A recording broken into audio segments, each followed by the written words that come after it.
Started. This is a joint session of the Select Board, School Committee, and you guys got to come up with a better name. Ad hoc Subcommittee of the Advisory Committee. It's too many words. And this really is the first time the boards are convening together to discuss this phase of the site selection process. And I know a number of the advisory committee group has met and discussed it amongst themselves. I know the school committee has also. The select board has not. So this is really the first time the select board is really will be discussing this in public or private for that matter. So this should be interesting. So the first thing I'll do is start with an apology to the audience, because we have a number of committee members sitting with their backs to the audience. The setup here is really to maximize the interaction amongst us to make sure that we can all see each other and have a productive discussion, because that's really the focus of this meeting. And we're not going to be taking public comment. We have some key staff here who are available for questions from the boards if necessary. We have the Fire Chief Sullivan here. We have Pip Lewis here, the architectural consultant. I saw Jonathan Simpson from Town Council's office hiding in the back.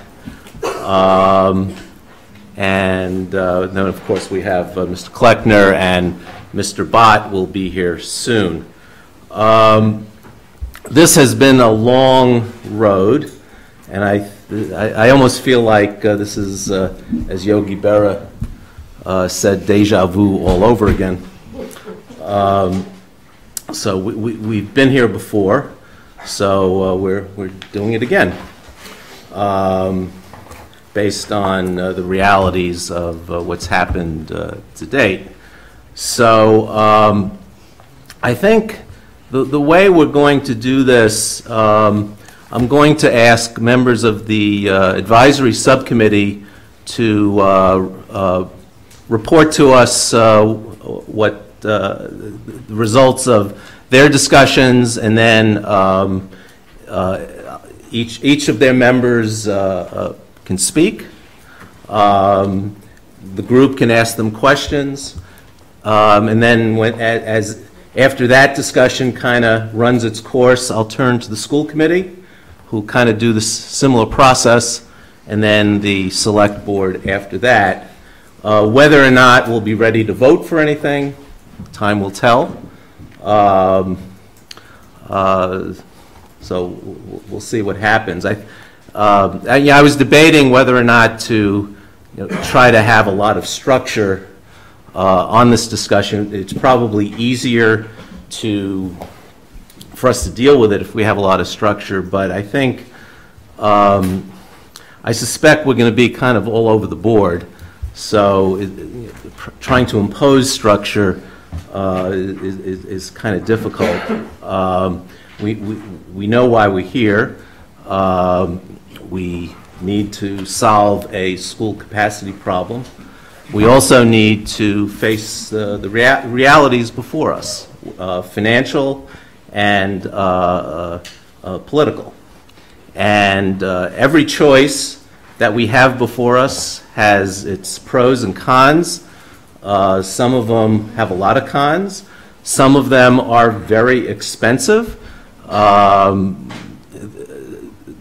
going to have to think about, if we're thinking about multiple projects, we're going to have to think about phasing and timing, because I've seen some chatter on social media that, well, there's a proposal to do 3 projects and we should all put it on the ballot at once and put a 13% tax increase on the ballot right after we put a 8.7% tax increase. Well, I haven't talked to the other select board members, but I'll tell you right now that that's not, in my view, realistic. And anyone who's been advocating that, I don't think has run for office. So, so with that said, Debbie Downer, I guess. Mr. Lynn Jones. Thank you, Chairman Wyszynski.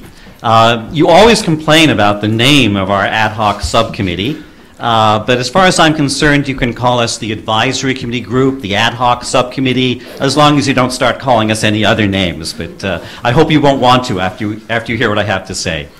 We've had several meetings as a subcommittee to talk about the report and the public hearing. And we don't have a report like this one to present, at least not yet. But I have a few thoughts that I think reflect sort of a consensus among the subcommittee, and the other members may want to add to that. First, to echo what you said, we are all very cognizant of the various political factors that have to be taken into account.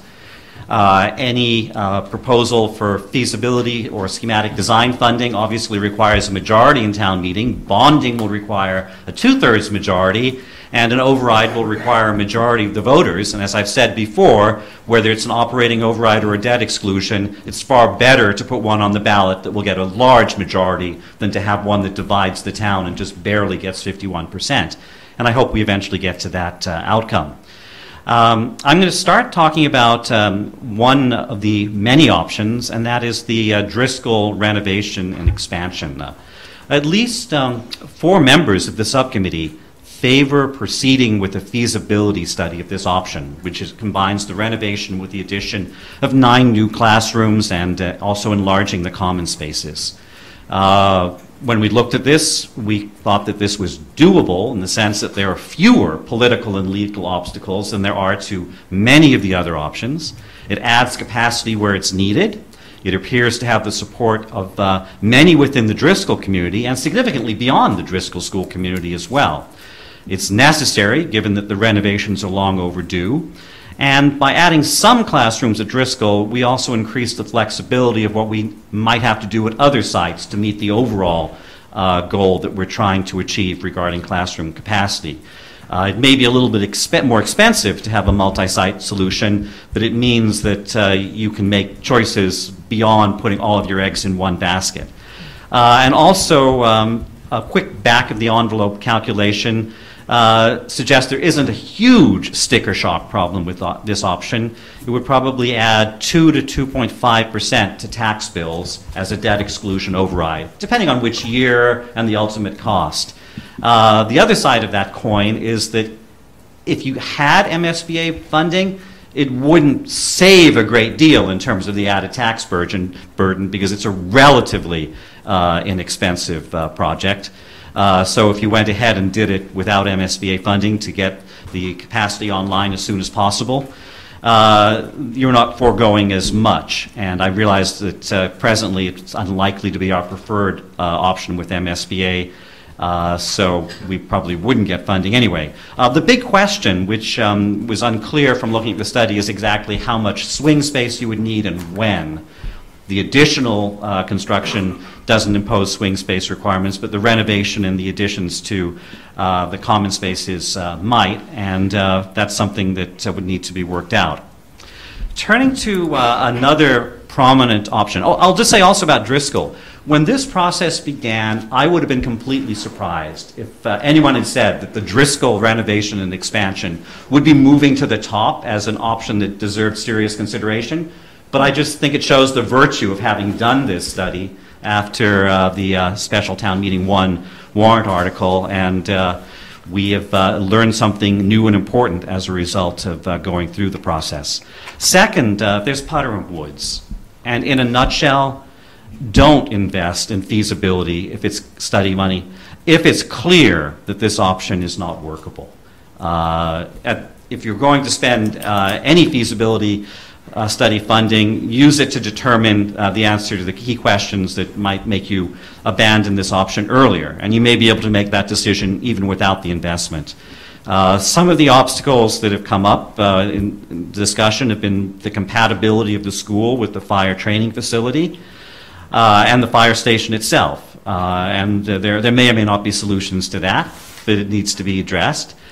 Second, there's the question, I'll just call it the accessibility question, which includes both vehicular and foot traffic, whether a signalized crosswalk can be installed, and whether there's any solution to the congestion that exists and might get worse as a result of the school. And most important, I think there's the Article 97 option, whether the town believes it can pursue this. At the subcommittee discussion of this, we wondered, is this the default option? Is it the fallback if nothing else works?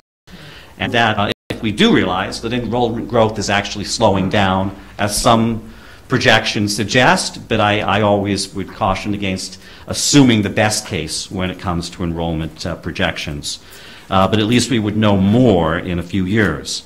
I don't think the Old Lincoln capacity is sufficient, but if you add it with the Driscoll capacity, it takes you a long way to providing the seats we need. The big question is, how do you integrate it into a Pierce renovation? To what extent will a Pierce renovation rely on Old Lincoln as swing space? Can clear need for the investment, I hope would compel the MSBA to partner with the town on that. But as I understand the process, it would be unwise to race ahead with feasibility study until we know where we stand with the MSBA and get their input on that project. So those are just some of the issues we discussed. We did not go through every single option, but we thought these points needed to be made and added to the discussion at this point. And I'll let any other member.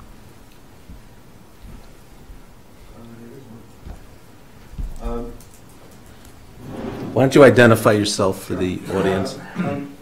Mike Sandeman. Is this on? Yes, how about that? I'm Mike Sandeman, for what it's worth, chair of the school subcommittee of the advisory committee. There was one thing that we talked about that I think is important, which is that we think that it is very important to lay out the whole process, the whole timetable, that it's important to decide what's going to be done second, and if there's a third, in order to give people a complete picture of what they're looking at, both from a cost perspective and a timeline.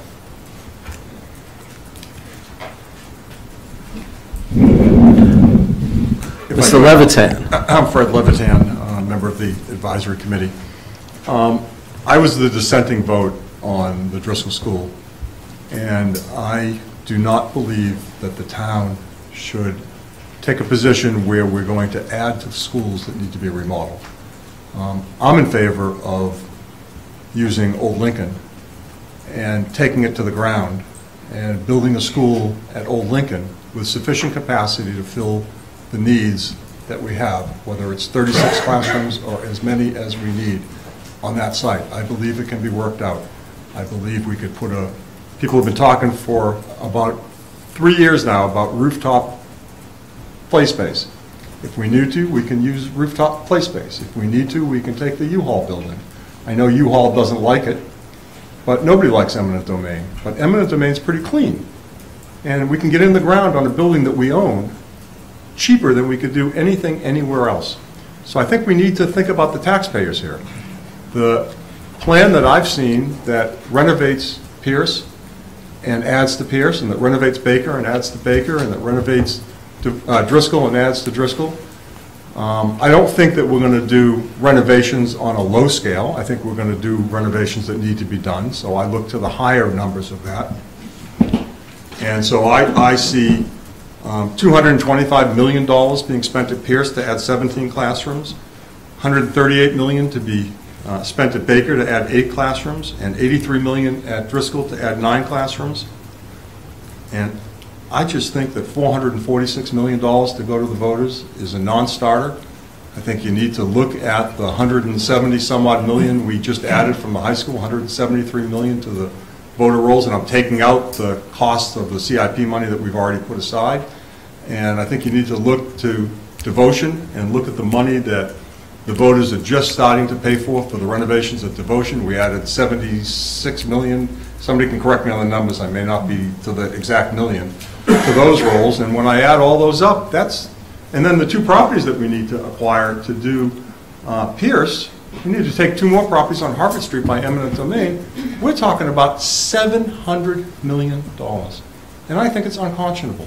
And I think there's a way out with a single building that we can build a large enough building, and for 150 million, maybe 160 million with eminent domain, we can be done. We can end this problem, and that's my choice.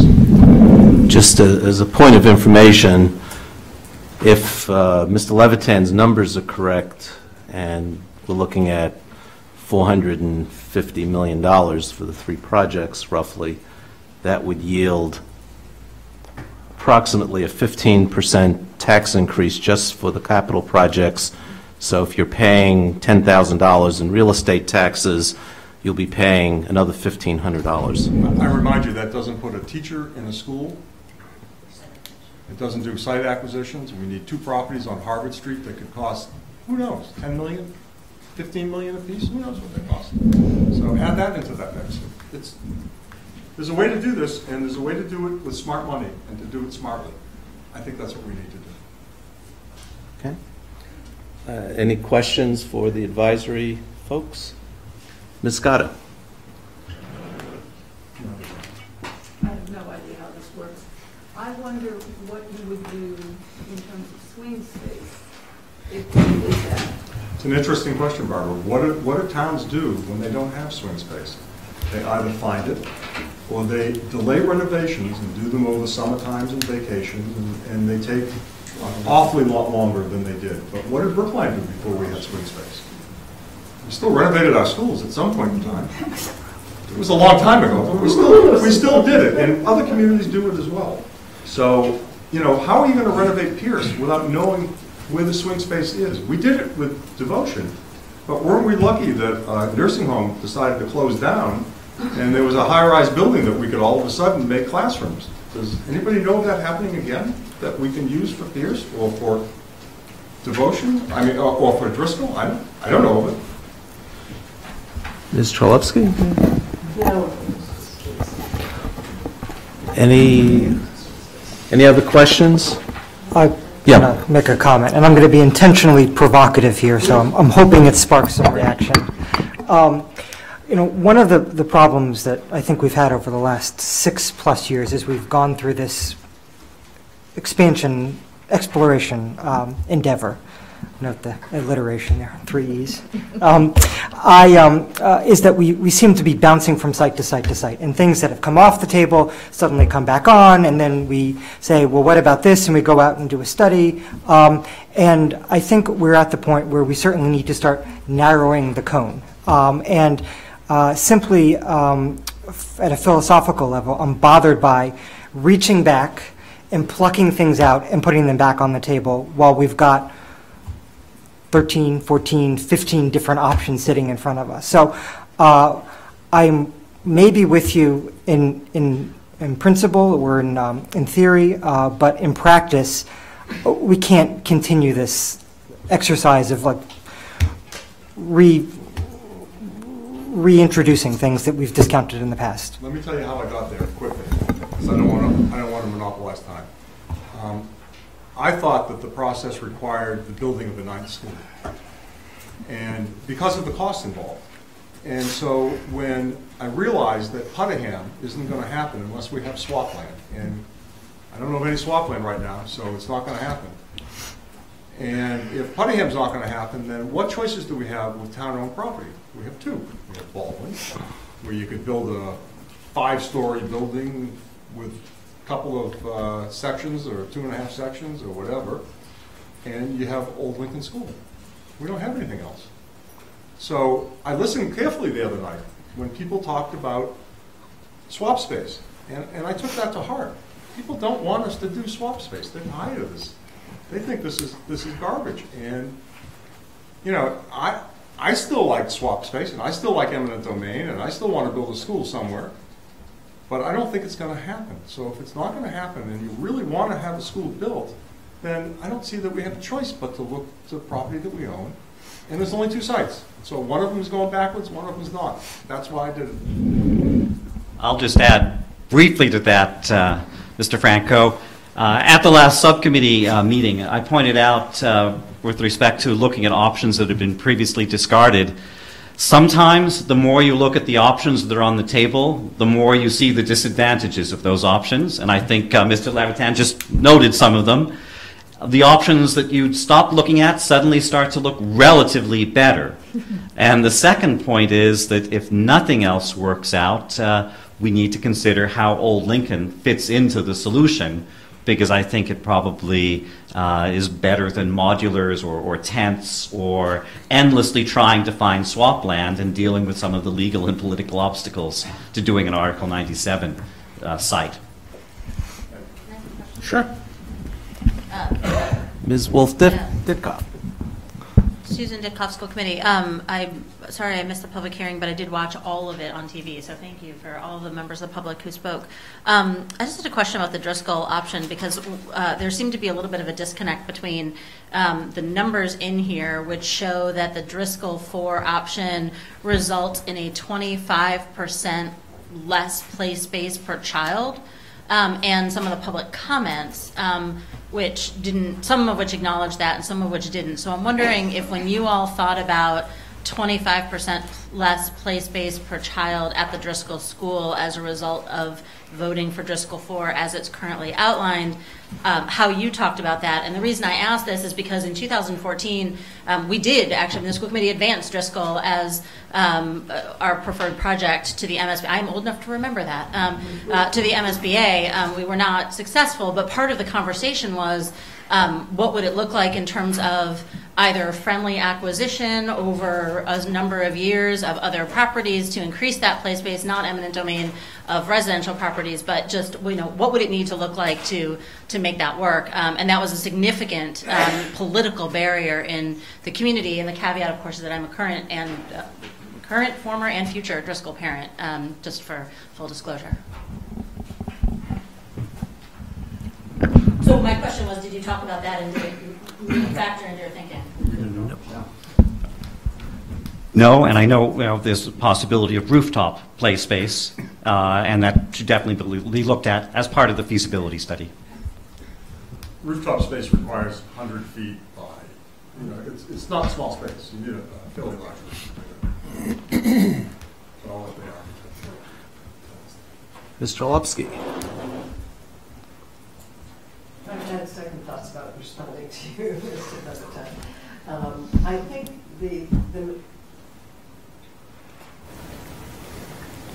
I wasn't expecting a come-by-ya moment. Your solution seems simple. We own the property. We should build. I think you've forgotten the blue T-shirts that came when we decided to play builder. Beyond that, I mean, that wasn't the deciding factor for me. The deciding factor, and I've been involved with 6 projects that we built, and then the town has had one, and 2 actually. And we've used that Lincoln School to such benefit to the taxpayer. Tens of millions of dollars for each project in savings because we didn't have to phase, because we didn't have to worry about kids and safety. Newton has actually done that now. We've gotten a swing school because they've seen what we've done. And I think that it would be a mistake. That school, the bones are good. There's no doubt about it. You wouldn't even have to tear it down. The bones are good on that school. It's not big enough. It's not big enough. That's another question you can add on to it. That's not the problem. The problem is where it is located right on Route 9. It has always been the problem. That the playfield is across the street. It's a small playfield. It's a 1.2 acre playfield. It doesn't have to be across the street. It could be at U-Haul. It could be on the roof. There are some answers to that, Helen. Maybe we could put parking underground. Maybe we could put it at U-Haul. And then we have to look at portables for school swing space. When every school comes up, every 10 years. Hopefully. Well, not every 10 years. Well, it does, because if you figure we have 8 schools, and every 40 years we're renovating them, you have town hall, and well, a school comes up every 10 years. yes, that all the time. Yes, yes. I heard it as every school comes up with a No. Mr. Sandman? So, I want to point out that the advisory committee, ad hoc nine-school subcommittee, or whatever we have, did vote with only one dissenting vote for Driscoll first, and did not express a preference for another, or what's second and what potentially might be third. And I think it's now 7:25.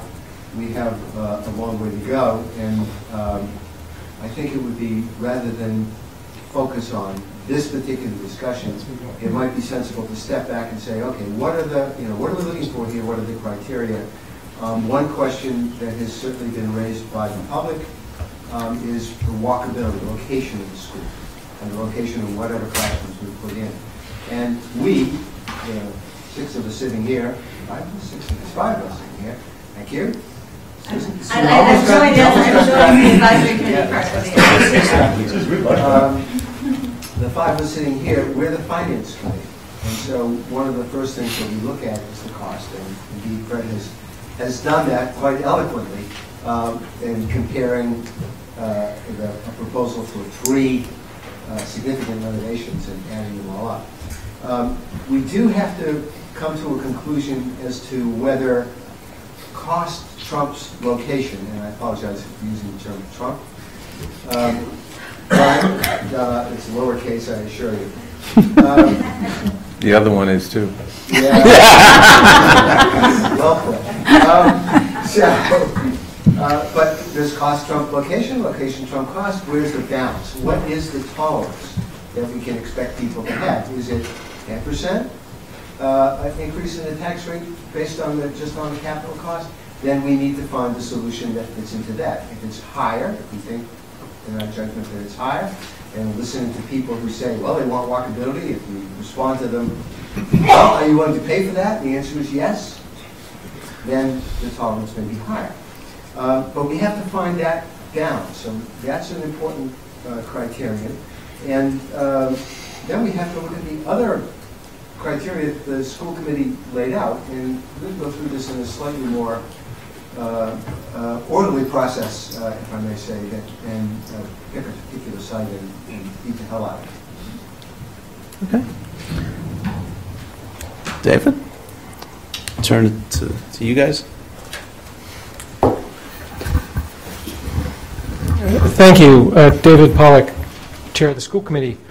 I want to relatively quickly turn this over to my colleagues. We've actually had 2 hour-long discussions, one last week and one in our previous school committee meeting, so we've all heard from each other, and I think I want the other boards to be able to hear from my colleagues, but I thought it would be useful if I just sort of centered our discussion briefly in recalling what problem I think we're trying to solve, and what I've heard from the public who've spoken a lot to us, not just in the public hearing, but we've gotten a lot of emails and calls. I've spoken with individuals, others have spoken with individuals, and then also talk about values, a little bit about values that I've heard expressed by members of the school committee, as well as the values that are being clearly expressed by members of the public. So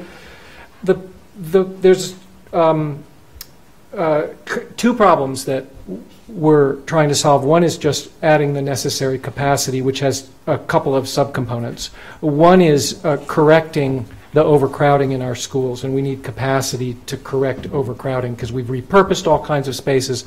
We don't have, gyms are too small, cafeterias are too small, et cetera, so we just need more building just to alleviate the pressure and the challenges that are being experienced by our teachers and our all of our staff, and that inevitably have an impact on teaching and learning and on our kids. We also have future growth capacity. So our prediction right now is for between 370 and 400 more students to arrive in our K-8s, students kids who've already been born, and who, according to our projection model, will be in the schools in the next 5 years. So in order to not have more overcrowding, we need to build enough capacity of the equivalent of a 2-section school or 18 classroom capacity to deal with that. And then beyond that, there's uncertainty about any future growth beyond that. We know that the Metropolitan Area Planning Council, despite the fact that Brookline's population has been relatively stable, it's gone up a small handful of percent in the last 40 years, but the MAPC tells us that by 2030, Brookline is supposed to grow by 12 to 17%, which is kind of astonishing given the history, but we need to have that on our radar because that's not within our 5-year enrollment projection. We also know that we need to do renovations. And we know that we need to do it to all of our schools on a regular basis. On maybe a 40-year cycle would be nice. 35 to 40-year cycle would be nice, but that would be renovate one every less than 5 years. At 35 years, every 5 years for 8 schools. At 40 years and at 50 years, you're maybe not, a 6-year cycle or something like that, having to do a major project every. So the next up, as we know, are Pierce and Driscoll for renovations. The last thing I think that's the problem that we're trying to solve, and we've heard this loud and clear from the community, picks up on what Mr. Salmon just said, which is, if you will, cost and walkability, or if not quite walkability. We know that both the overcrowding that we experience now is most profound at our most southerly school, the Baker School, and right here at the Pierce School. So there's significant and there's overcrowding in other schools as well, but there's significant current overcrowding in both North Brookline and South Brookline, and we also know that our projected growth is increased enrollment is in both ends of town. So we know that there's a demand in both ends of town, and we know that we've heard loud and clear from the community that a lot of people favor a multi-site solution that puts significant added capacity to serve the 2 ends of town, not all in one place. And just historically, what the school committee has been proposing for many years is we had our eye on a single new school for fiscal conservative reasons. We would do one project, and that then we would renovate Pierce and Driscoll. That's what we said over and over. We were asking for one project to fill the need, and then we'll do the renovations. And I think that the biggest hurdle to actually executing that has been site acquisition more than that it was the right idea or the wrong idea. But the community's voice has evolved, and we're hearing a lot more now. There was embrace of that from the community. We weren't getting so much north and south for many, many years when, yes, find that 9-school site, build that 9-school site. That's what we heard from the community. It's not really what we're hearing today. What we're hearing today is multi-site solution. Whether or not the voters will pay for it at multiple overrides is part of the sort of risk that we incur with whatever decision we choose to make. So let me shift to values. We always want to start with the kids. This is about our children and the future children, and making sure that we build excellent schools and excellent educational environments that support teaching and learning in the best way possible. There's a lot of different ways to do that, right? But it is the goal. We have made a commitment to our K-8 model. There are a lot of other models. K-8 has its advantages, has its disadvantages. In B-Space, probably one of the most things that B-Space spent an awful lot of time on was reviewing other alternative models and setting them aside. And I think there's very little appetite to relitigate that. It was very deeply discussed in the community not that many years ago, and we have a commitment to that model. There are other good models that make better environments for the little kids or the older kids or whatever, but we're kind of, we're there. We value neighborhoods. We value neighborhood assignments as much as possible, and walkability.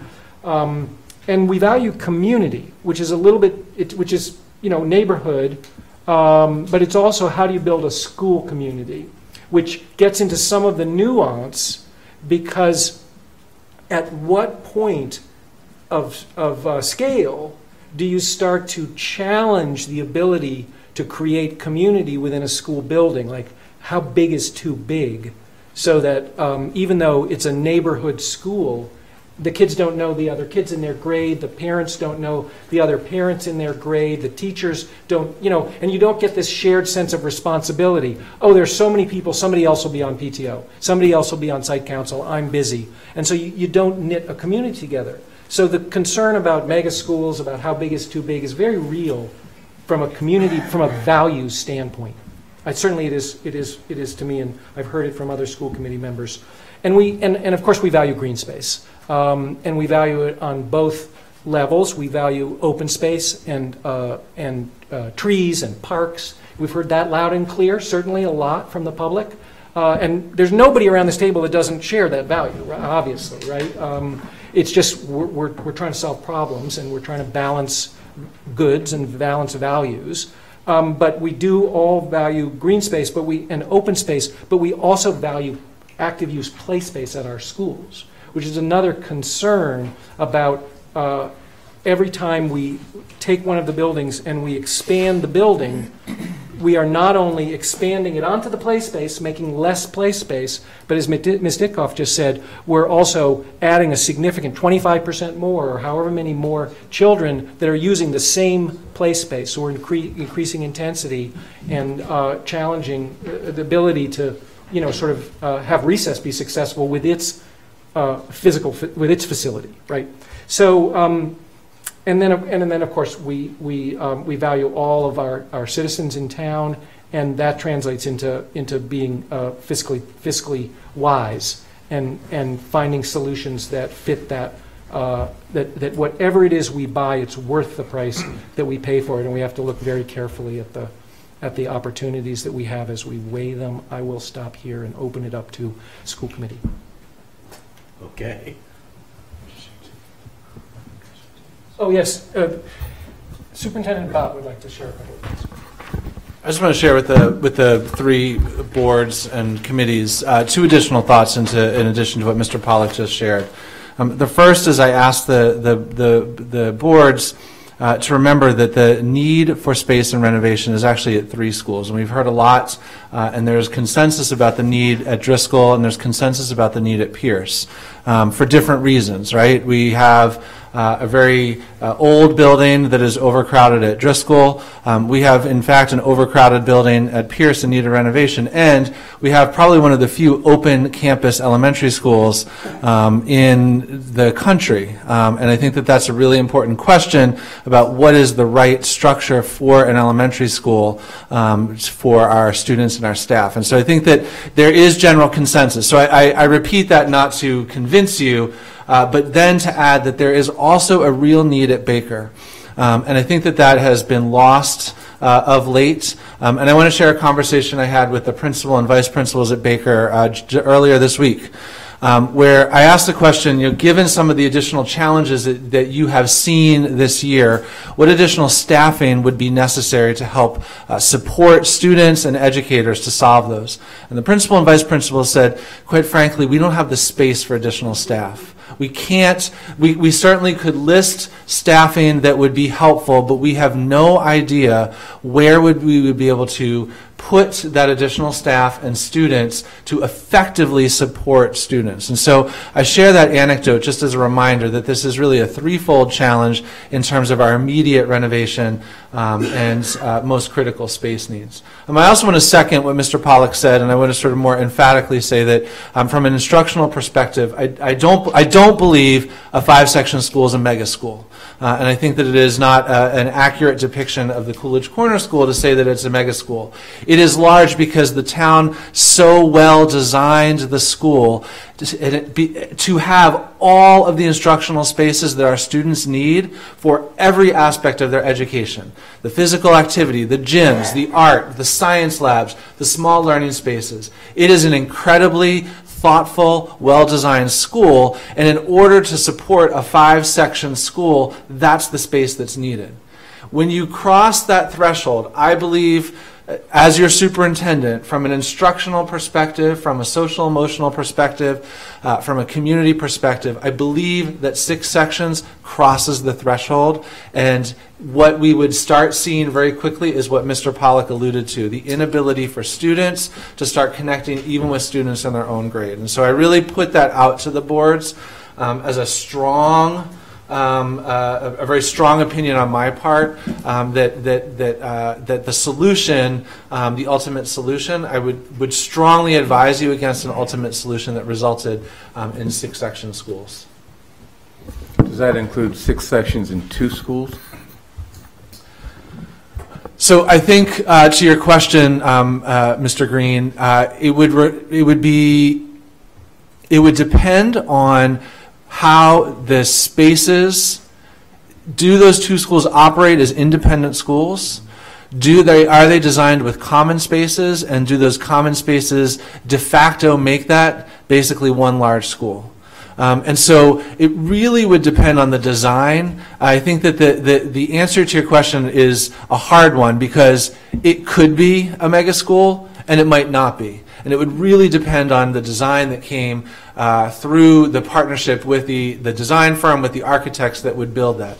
I have seen 2 schools built around common spaces, a middle school and a high school in Winthrop, that is very much 2 schools.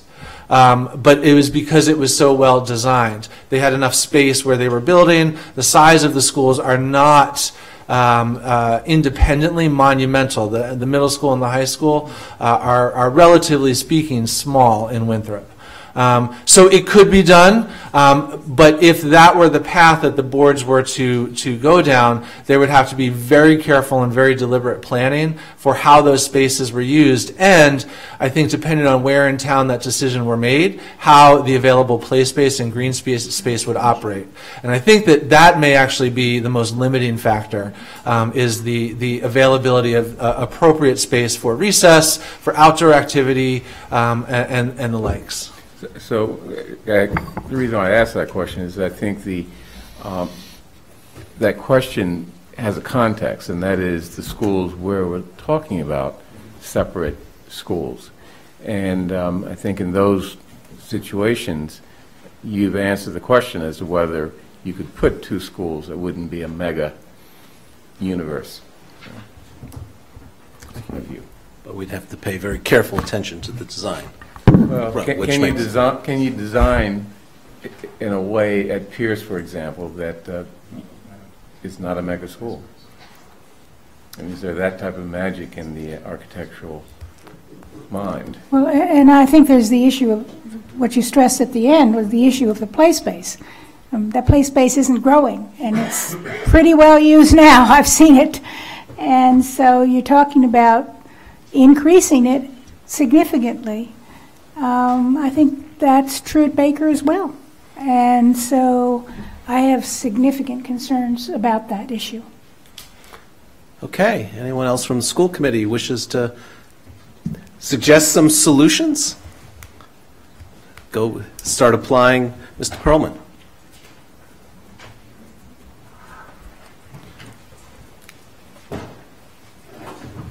I'd like to address the factor of time. The public has made it very clear that they would like to see something done now.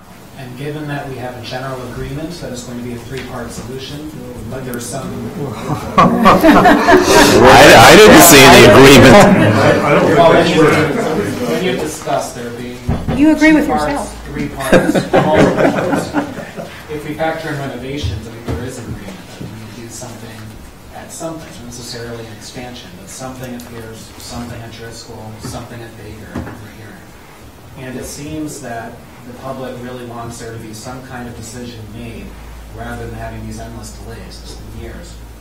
So to me, it seems that Driscoll has the fewest legal impediments or reasonable cost, and it fits 2 needs. It fits expansion to some degree with 9 classrooms. It fits the need for renovation. And because it has the fewest impediments, it's something that we could start almost right away. So I think that we really ought to at least vote in favor of further feasibility study as to Driscoll so that we can be moving forward on something to help address these needs that we're facing. Okay. Shriner Oldham. So I just want to start by saying that, I appreciate the ad hoc committee's opinion on moving forward with Driscoll first, but I do think that it's important that Driscoll is not a solution. And the idea that if we did just Driscoll, that we could put the kids at Old Lincoln, I mean, that's just, it stinks. And, I wasn't at this table during the discussions about Old Lincoln, but I forwarded the petition that was part of Old Lincoln, and I've heard, the Stinkin' Lincoln discussion that was a very local part of town, and I fear that if we just move forward with Driscoll at this stage and then say, and we'll figure out the rest later, we'll figure out a solution in South Brookline, that really we're kicking the can down the road and that we're not doing our job. And I think that we're at that point in time that we have to say, you know what, we've heard from the community as we've had these discussions over years, and what we know is that everyone's not going to be happy, that there is no solution where everyone is going to come together and say, let's join hands, we're all united. And unfortunately that we're going to have to make a decision and move forward despite opposition.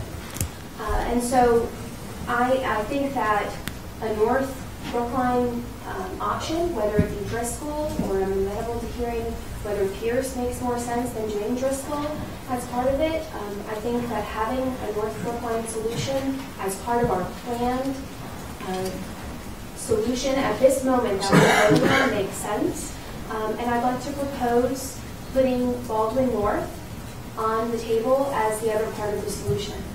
And I do that for a couple of reasons. I have to say that I was so encouraged and hopeful when I saw Putterham on the list and being discussed. And I really like the idea of having a school, and I like the vision that there would be at that school, and I think that it has a lot to offer. But right now, when it looks like no time in the near future, we would be able to make a swap there work. And I think we also have to be real, and so we have to be realistic about what we can do.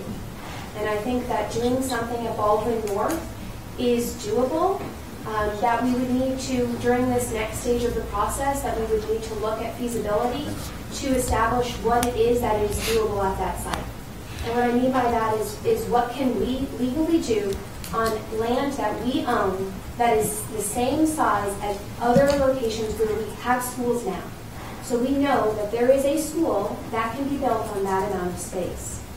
And I want to talk too about, as we talk about the experience that the children are having at the schools, and as we talk about doing all kinds of expansion, and I want to echo what Nancy was saying about the need to have play space. And we hear a lot about green space and preserving green space, and I think part of that conversation should be green space that our kids can be playing on while they're in school, and that we have to be talking about that. And that I think it's unacceptable. I think it's great for us to talk about no net loss schools. I think it's unacceptable to talk about no net loss for play space when we are sitting another school on that same site, or when we're putting more kids on that same amount of play space. And no net loss of play space, I think, as a school committee member, is unacceptable. And I want to say, my kids are at Baker now, and Baker is considered a generous-sized playground, but for the amount of students that are on the playground, it is not adequate. And I don't know, I want to share this story because not everyone on the committee has kids who are currently in the schools and feeling how overcrowded they are.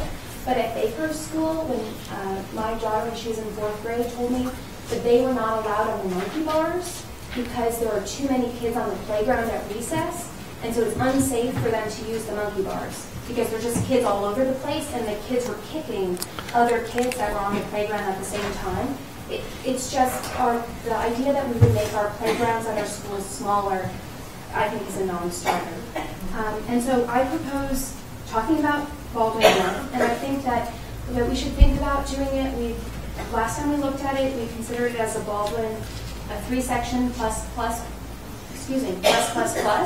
And I think during feasibility, we should think about looking at it perhaps as a smaller school and doing it as a 2-section school, a 2++, looking and seeing what makes sense for that space, what makes sense for traffic, how many cars can that site handle, on what we legally own, what we don't need Article 97 swap land for, and I propose having that as part of our solution going forward. Ms. Benka? Carla Benka, Advisory Committee. 2 points. One, I recall that Runkle was expanded and the amount of open space on that campus was reduced, and yet my impression is that people were pretty happy with the current arrangement because the open space has been designed so effectively, efficiently. I don't know what the right adverb is. So that's just one point. Perhaps it's possible to design open space in such a way that you can put more children on it. Who knows? I mean, designers come up with some pretty amazing things. And I forget what my second point was, so we'll get back to it at some point. Mr. Salmon. So I'd like to index this forward. I don't think that's sort of one cog at a time. And there's been discussion around the table that Driscoll makes sense without any clarity as to what makes sense after that. Driscoll would add 9 of the 36 or so total classrooms that are needed. As a practical matter, the next location for adding classrooms, I think at least, would logically be in South Brookline. And so I don't want to foreclose or even discuss any specific South Brookline options except to say that I think it would be useful for us as a first step to say, well, okay, as a group, Driscoll seems to be step 1, recognizing that there needs to be, at the very least, step 2 and perhaps step 3 beyond that, and then go on to discuss what the next 1 or 2 steps would look like. Okay. Mr. Doggett. John Doggett, part of the advisory committee. I'd just like to make a comment on Baldwin North. I was part of the ninth school building committee feasibility when we were doing Baldwin, which was part, obviously Baldwin North was just a fraction, 1/3 of the site, and it extended over the Baldwin playground and it used parts of Sewell. We had a tremendous problem getting the traffic to work with the large arrangement of parking lot space availability. And so the notion that, and in fact, the architects pointed out in red that the queuing capacity is just not there. So Baldwin North looks like an exceedingly cramped site, right on an extremely busy street, Heath Street. And so the notion of getting that to work, even for a 2-section school, I think would be a stretch. That's my personal opinion, having worked on that traffic environment. Just a couple points of fact. Baldwin North is more than half of that site, not a third. And it's a bigger site than both Lawrence and Old Lincoln, just Baldwin North. If I may just respond, the challenge with that school was the commute. Now, we had 245 trips a day coming in and out of the school property to be accommodated for. At least that was the assessment of the traffic engineers. That's a lot of traffic. And in order to get, it took us 45 minutes to model the traffic just getting into the school and drop off being done. It extends the times for all the parents and the students. So I think that is what is fundamentally different from one of the other schools, like Driscoll, for example, which has a very low traffic capability and yet is on a relatively small footprint. You do have, in addition to whatever other expertise we may have in terms of pushing numbers around, 2 former chairs of the transportation board sitting here. And when I think both of us look at Baldwin, it's a very difficult place to bring all that. It's always been a tough thing to say. Yeah, no question about it. But Fred, it's always been a tough intersection. There's no question about it. I remember trying to time the light on Route 9 and the light in Hammond Street. And it's near impossible. But you know what? My thought process has changed dramatically as we run out of sites. And traffic is traffic, and traffic comes every morning near every one of our schools. In 20 minutes or 30 minutes, it's gone. The rest of the day it's gone until 2 o'clock when it happens again. And quite frankly, I'd rather build a school and I'm not so worried about traffic at this point in time. And one other quick comment. Driscoll, we're talking about $9.2 million per classroom. Yeah, awful lot of money. Ms. Scotto.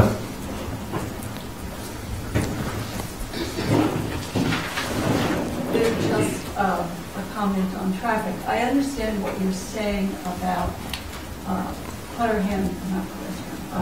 Baldwin North, but we need something in South Brookline. If you look at the Baker School now, if you go there in the morning or in the afternoon when there's pickup, the traffic issues are incredibly bad. And I think that given the way the roads are laid out there, even if you put a drop-off road loop around the school, which was in one of the plans, you still have that traffic in large part on Beverly Road. And I can't imagine how you would deal with that problem without adding new, I just don't know. I mean, because to get from the beginning of Beverly Road down to the school, there are no intersections coming through. You have to go beyond the school. So the school now has traffic one way during the winter, I think, coming in the morning and going out in the afternoon. And so when you think about that school, in terms of its capacity, yes, there might be enough acreage to build 2 schools there. It would not be enough play space, in my opinion. And the traffic issues would be, I think, far worse than anything at Baldwin. Mr. Perlman. I just wanted to make a point about Driscoll. Mr. Levitan, you mentioned that it would be approximately $9 million per classroom, but at Driscoll you're also getting a full renovation for that price. You're right. Also a full renovation. I'm sorry, you are 100% right. And so in a way you're resolving 2 needs in one, which is another reason why you're getting off of Driscoll's ranch, right? Yeah, I recognize the need to renovate all of these, both schools, and I'm not, when I say, I wouldn't expand, that doesn't mean I wouldn't renovate. They both need renovation. I would do that through MSBA, not through the town hall, staff laws. Ms. Federspiel? Yeah, I just want to give my support for some things that have been said already. I really am looking for a multi-site solution. I do think we have to approach both the North Brookline and the South Brookline challenges around capacity. I would very much be in favor of perhaps starting with Driscoll. That would give us some seats right away, 200 seats there. We're looking for about 600 seats is what we've said. I would be in favor of a North Baldwin site which had a 2-section school. So perhaps that would help with the traffic situation, with the fewer children coming. In terms of the walkability, I know that there's some challenges around that, but I'm also thinking that there are children who are bused to Baker from some of our neighborhoods, and perhaps that was then bused to North Baldwin instead, so that wouldn't be increasing as much in terms of the number of children bused, but maybe some that it would be approachable.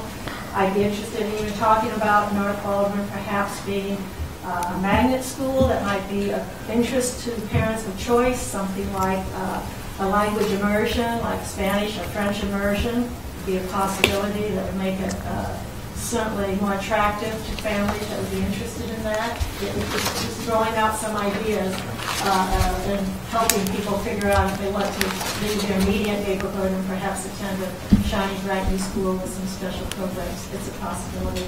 And then last, but certainly not least, I want to see renovations at Pierce. I think that should be in the conversation. It's a very strong community. They certainly need the renovations there. I am not in favor of a 6-section school. I think that is too large for the reasons that Superintendent Bob mentioned.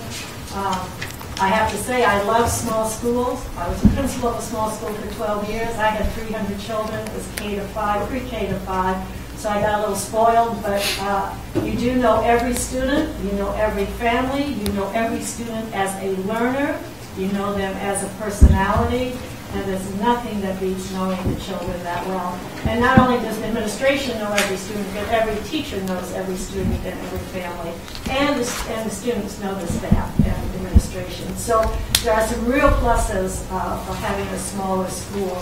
And certainly, I'd rather be smaller than larger. I could go with certainly a 4-section at Pierce. That would be a relief from what they've got now.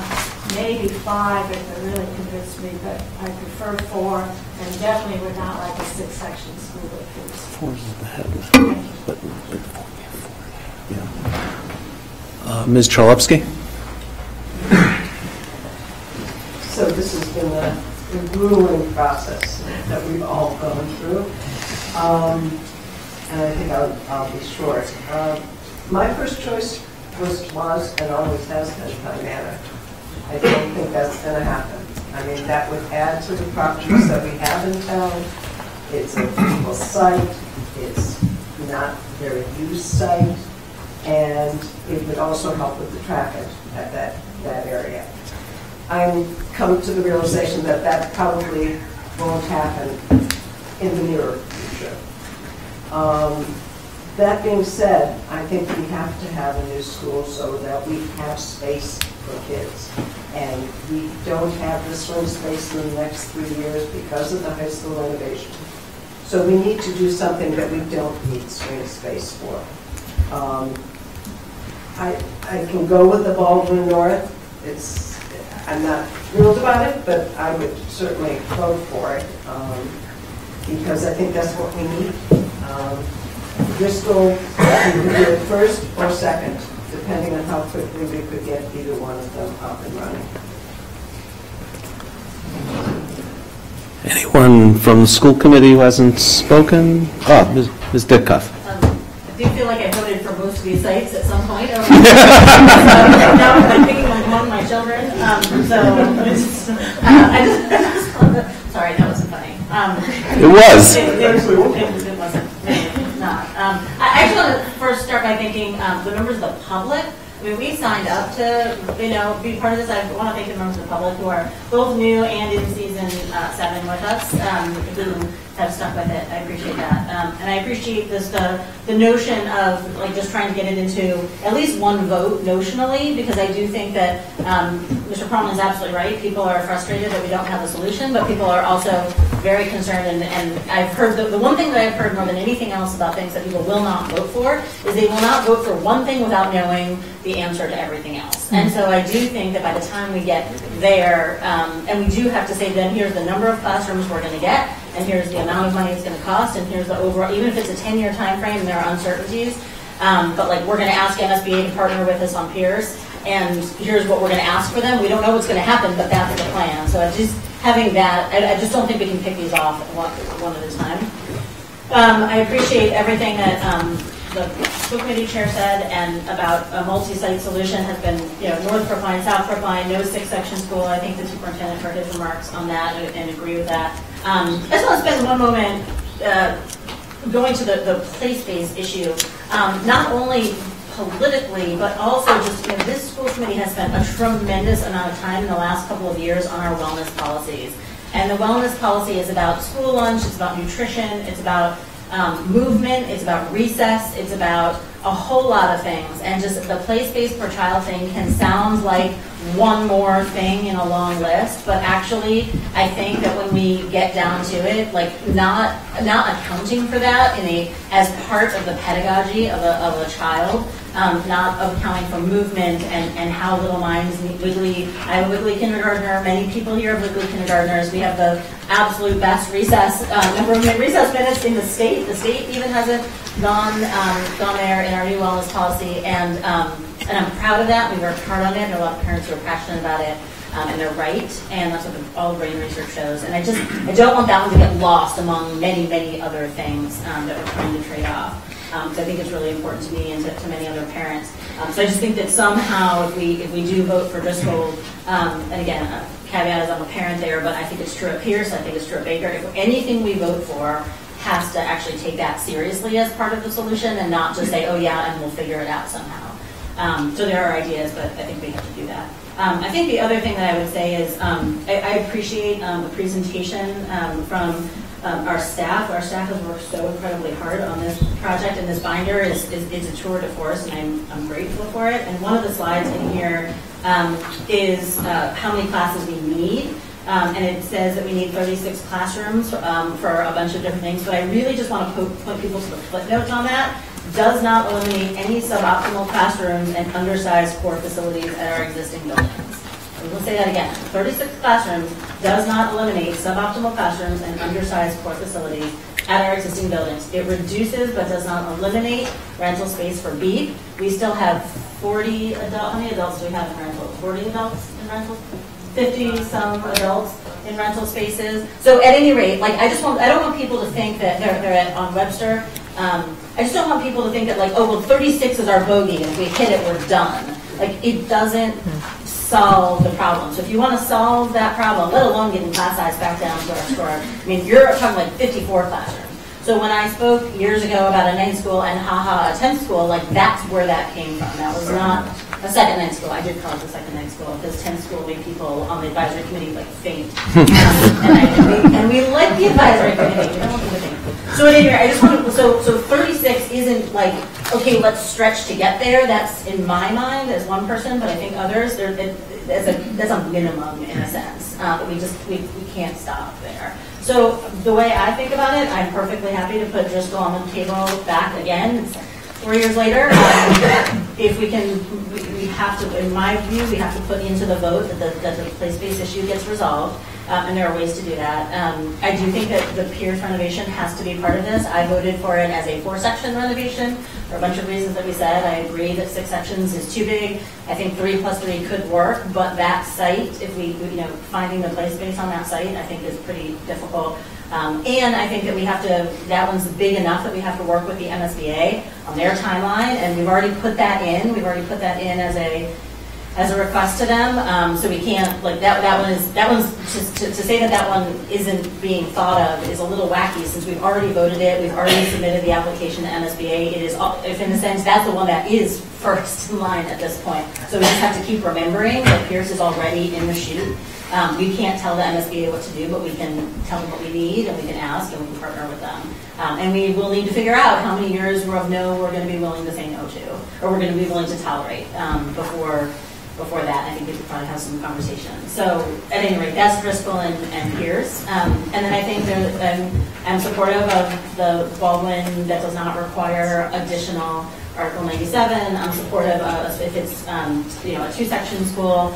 I think that's workable. There's certainly workable things in other parts of town that are not 100% perfect, but are very workable. And there are, I think, 2 sections also alleviate the question of are we going to be drawing so much to South Brookline with a giant 4-section school at Baldwin that we're going to be messing up other assignment areas, that we're going to be messing up taking people who can walk and now making them drive, which I think is obviously problematic. So I think the 2-section school deals with some of the walkability concerns with Baldwin, which I think at 4 sections is a very real concern, but at 2+ or 2++ with some district-wide programs there, you can figure it out. Maybe some choice, letting people who are oversized, overcrowded classrooms to other places opt in. I think there are some other ways to get around that. So at any rate, I just don't think that we can go one at a time. I think we need to kind of package some of these things together. Mrs. Monopoly, you haven't spoken yet. I also want to echo several things that people have said and thank all the people who have been working on this for many years for all the great work that they've done on this, and for the number of people who came out of the public hearing to share their community voice with us. I think that we do need a multi-site solution. And I want to just sort of bring up, and I think Susan mentioned a little bit of this, the community schooling idea, the walkability, and the concerns about redistricting. And so talking about Baldwin North as a smaller school, I think alleviates some of my concerns and concerns that I hear from a lot of people about concerns around redistricting, so the lack of students who can attend there as a walkable school, the traffic, and the redistricting. I think people are very concerned. They like their community schools, they like walkable schools, and there are real concerns about the so a smaller school is a possibility that I would have further conversation, would like to have further conversation about. I also want to bring up there, you talk about Pierce and the play space. I think there are possibilities about expanding the play space. There are properties adjacent that are available. And so if we're thinking about doing that down the road, that might be something we want to consider while those properties are available. Just build that into the large mix. Available for sale or for? Available for sale right now. I'm sure other people have more information than I do, but there's property adjacent, to my understanding, next to the basketball courts. Mr. Glover and then Mrs. Salmon.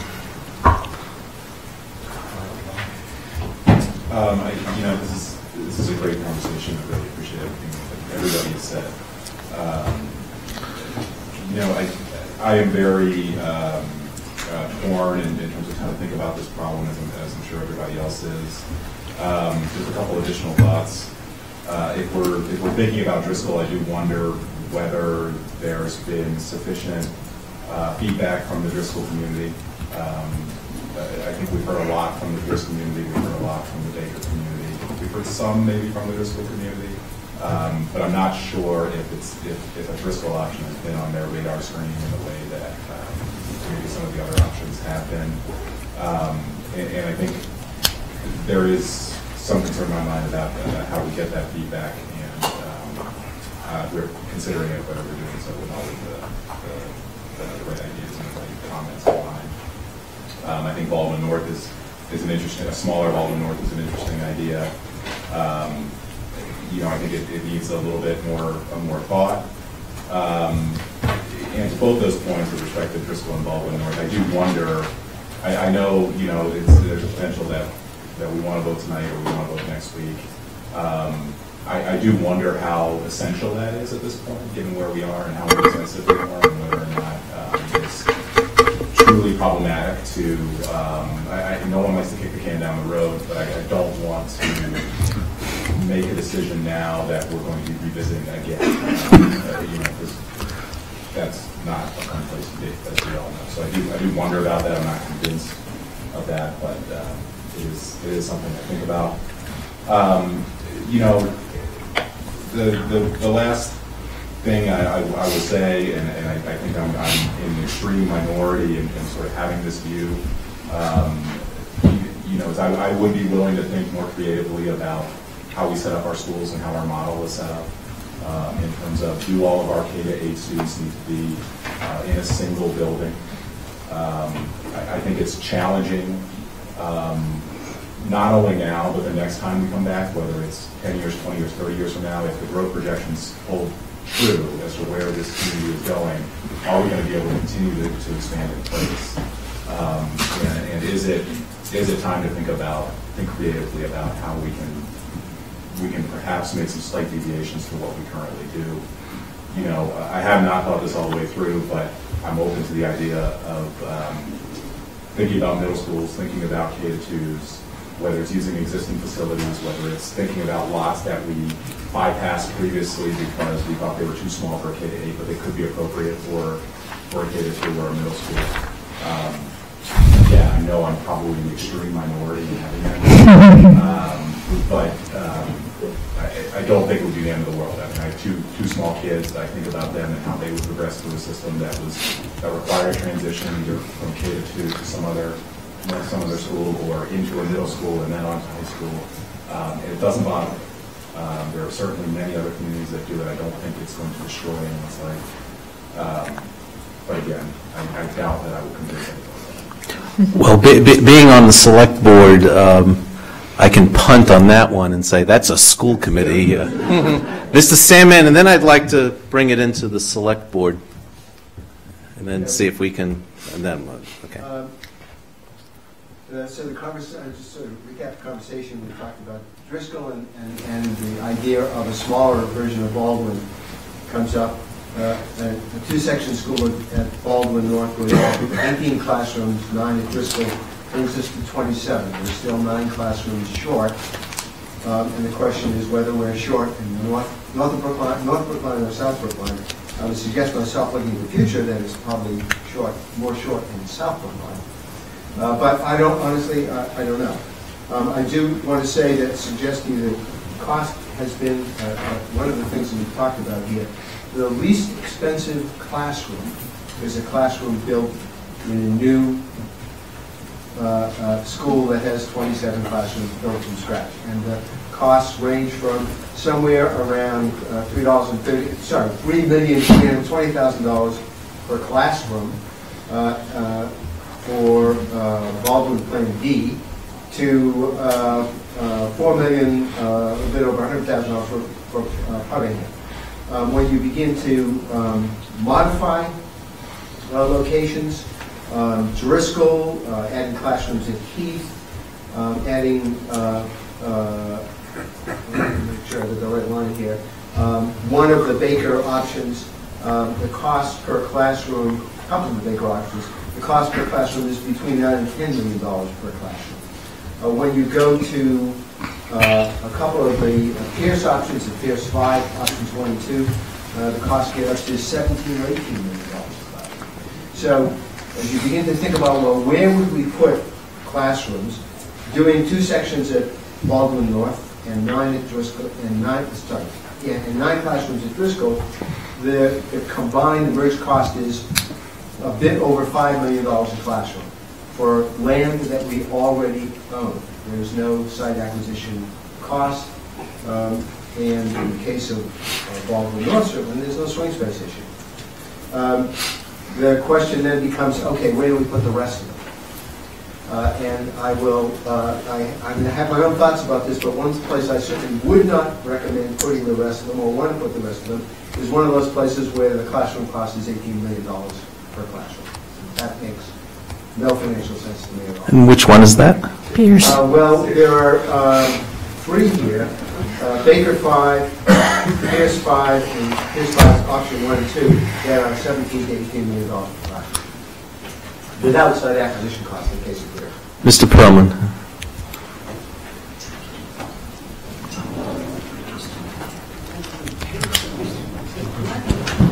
I think it's important that we also acknowledge what Superintendent Bott was discussing a bit earlier about some of the needs at Baker. So this is not just about classroom capacity, but we also need to look at infrastructural equity and the quality of common areas within our schools.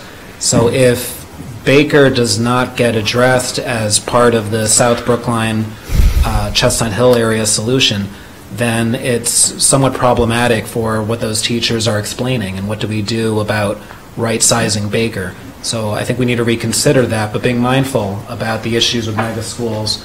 I am in agreement that having 2 schools right next to each other would effectively be 6 sections. So I think there might be a way to look at Baker where we can have a more modest expansion, be creative about play space, look at rooftop, look at using parking. The use of parking would probably be more feasible at Driscoll, where you have residential streets and public transportation access. But I don't think we can lose sight of Baker being a part of this 1-2 step, if that's how we proceed. Ms. Cholupsky, and then I'd like to bring it up to the Select Board. Right. I just wanted to make it clear one thing I didn't say before. I agree with Ms. Fettersfield, Mr. Perlman, that mega schools are not what we moved to Brookline for, what anybody did. If you ask somebody who's at Runkle or at Heath, would you go to a school with 1,200 kids? Or would you move? Would you buy a house where there's a school with 1,200 kids? I would venture to guess that most people wouldn't. They would go to Newton, they would go to Needham, they would go to places where there aren't those huge schools. So for me, that's one of the sort of red lines that I won't go over in terms of making a school beyond 4 5-section would be the most. I would prefer 4-section schools. I just think they work better.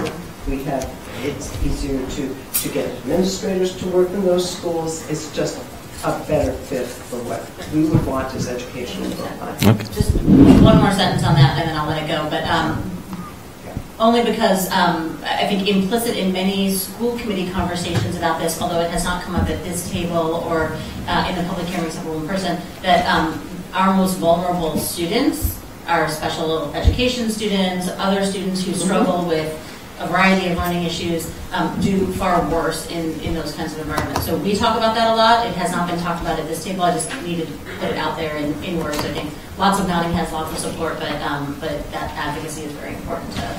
Can we just clarify something? Julie, when you talk about a 2++ or a 2+, can you tell me how many classrooms you're talking about? Sure.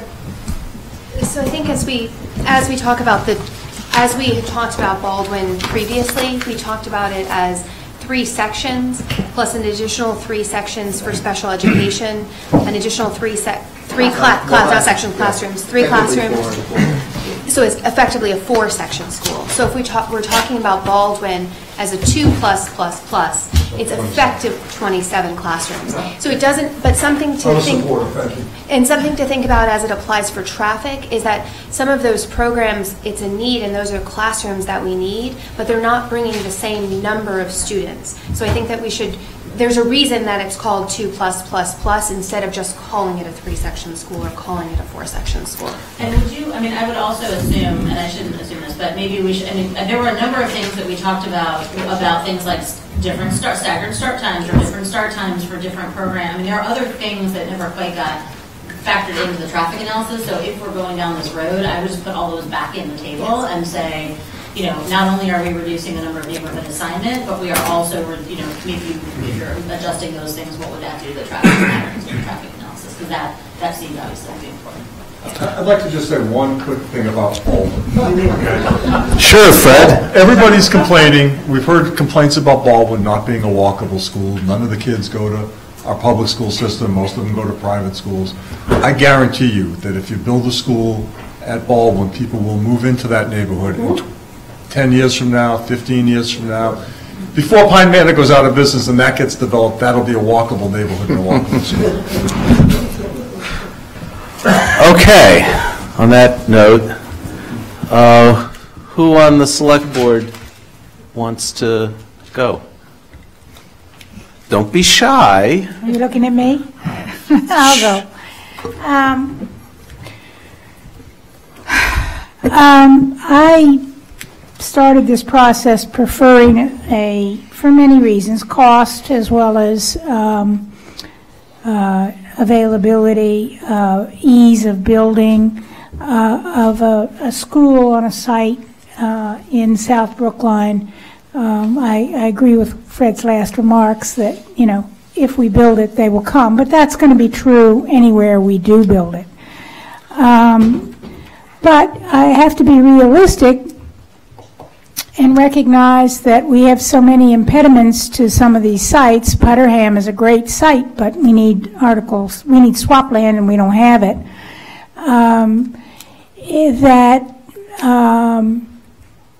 It makes sense, I think, to look at Baldwin as we own it. It would be a smaller school, and we might have to make some adjustments in terms of how we think about schools and how we build in the traffic and parking.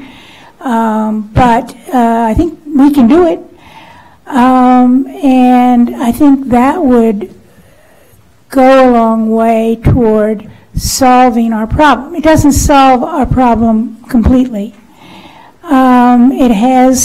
We would still be able to use the playground despite the National Park Service restrictions on us. It's a playground for kids, and the Sewell Recreation Center is next door, and that's part of a play space for kids too. So it has that advantage, which is a significant advantage, I think.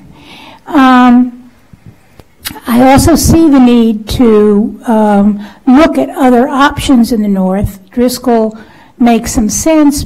we're going to do Pierce. We've applied to MSBA. We're going to do Pierce. How it comes about, I'm opposed to 6 sections there. I'm opposed to 2 schools of 3 sections. I'll just be clear about that. The playground space is too small, and the site is too crowded for that many children and that many adults. And for anybody in this room who thinks that there's not traffic around Pierce because it's so walkable, believe me, I pick my grandchildren up frequently because I do live a couple of miles from Pierce, and they do walk normally, but when I pick them up, there are many cars picking children up, many, many, many. So I think even though it may be more walkable and more in the center of town and all this, still, parents need to get to work. They need to drop their kids and go and drive to work in many cases. And so even if they live, a half a mile away, they're not going to walk and then walk back and then get their car. I mean, they're going to drive. And so these things are all considerations. And I think walkability has to be tempered with those considerations. But I do see the need to renovate both Pierce and Driscoll and right-size Baker, frankly. But I think we have to do it in a staged fashion. There's only so many schools we can renovate at once. We have one building department, and we have one building commission, and we don't have the capacity to do huge numbers of projects, 3 projects at once. We will have to phase them. But I do think that getting a plan for Driscoll, getting a plan for Baldwin North, and we're going to have a plan for Pierce as well, but we're going to have to wait for the MSBA because they will not deal with us. They want to be in on the ground floor on the plan. So we've submitted it, but we can't start making a plan about it until we deal with them and they say, and it makes sense because it is the most expensive one. We know that they'll only consider one project in a town at a time, even though it's not their quote announced policy. That is effectively what they do. So I think that I really think this next phase we should be examining Driscoll and Baldwin as a smaller site, as a smaller school, a 2++ or whatever it is, recognizing that we'll be bringing children from programs, and so they will be bused. That will reduce traffic somewhat. We can also reduce the effect on the environment by planning for electric buses. And I think these are all kind of things we should think about. There's very adequate play space there, as I have said, so I'm not concerned about that. But I think that's our path forward at this point. Who wants to go next? I'm going last. That's the chair's prerogative. Mr. Franco. I guess I'm up. So this has been an interesting conversation, and I appreciate all the talk about individual projects and particular sites, but maybe I have a different thought process to get to an answer. So a successful process has at least 3 components, and that's a start, a middle, and an end. And I hope that we're coming towards the end. So we've had a lot of middle. We've been muddling around in the middle for a long, long time. We thought we had an end. But anyway. So I say that to echo the comments that have been made about the need to get resolution, to do something here. I think the next sort of bucket of things I want to talk about is roles and responsibilities. And I look to the ad hoc subcommittee of the advisory committee for 9th school or capacity expansion to talk about the dollars involved in this process. What is it going to cost us? Is it a reasonable amount of money? Is it a wise allocation of the tax dollars which we we are stewards of. I look to the school committee to talk about pedagogy. Is this the right way to do it? Is it the wrong way to do it? Are we going down the wrong path? Is the school too big, too small? Is the play space the right size? And I look to my colleagues on the select board to give me a sense of what's possible, what we can do. I want to talk for just a moment about possibility for a second. I don't want to focus on individual sites because, at least for me, I get lost in the details. I've got 15 different things that are swimming around in my head that I think are important or not important, that I prioritize over the rest. But again, there's just too much floating around, and I get lost when I start talking about a Baker or a Baldwin North or a Pierce or a Driscoll. And I also get emotional. I grew up in this community. I've got my own sort of built-in biases for what a project at Driscoll looks like or a project at Pierce. So I find it most helpful to talk about possible. And I've got sort of two buckets of things that these projects fit into. One is projects that require the acquisition of land, whether that be for an Article 97 swap or for a site where a school can be built. And the second bucket is those expand in place projects, and whether that's expanding onto an existing school, like the case of Driscoll, or expanding, maybe even reimagining the Baldwin site where there's an existing school. I think what I would like to see done tonight, tomorrow, next week, sometime soon, is a conversation about what is not possible and elimination of sites to, again, narrow the cone, to get us towards an end.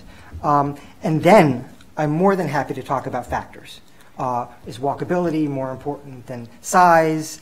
Is size more important than play space? Once we get to that point of narrowing the cone, as I've said, towards that end, I think then it's time to talk about packages, which is something else I've heard tonight. We can't do one project. It's got to be a scoped out, somewhat informed, although not fully informed, package. There are individual projects which I think I am committed to, and schools that I know need work, but I need to sort of narrow what's under consideration right now, and again focus on the possible rather than the details of what goes into making a decision for a particular site. Okay.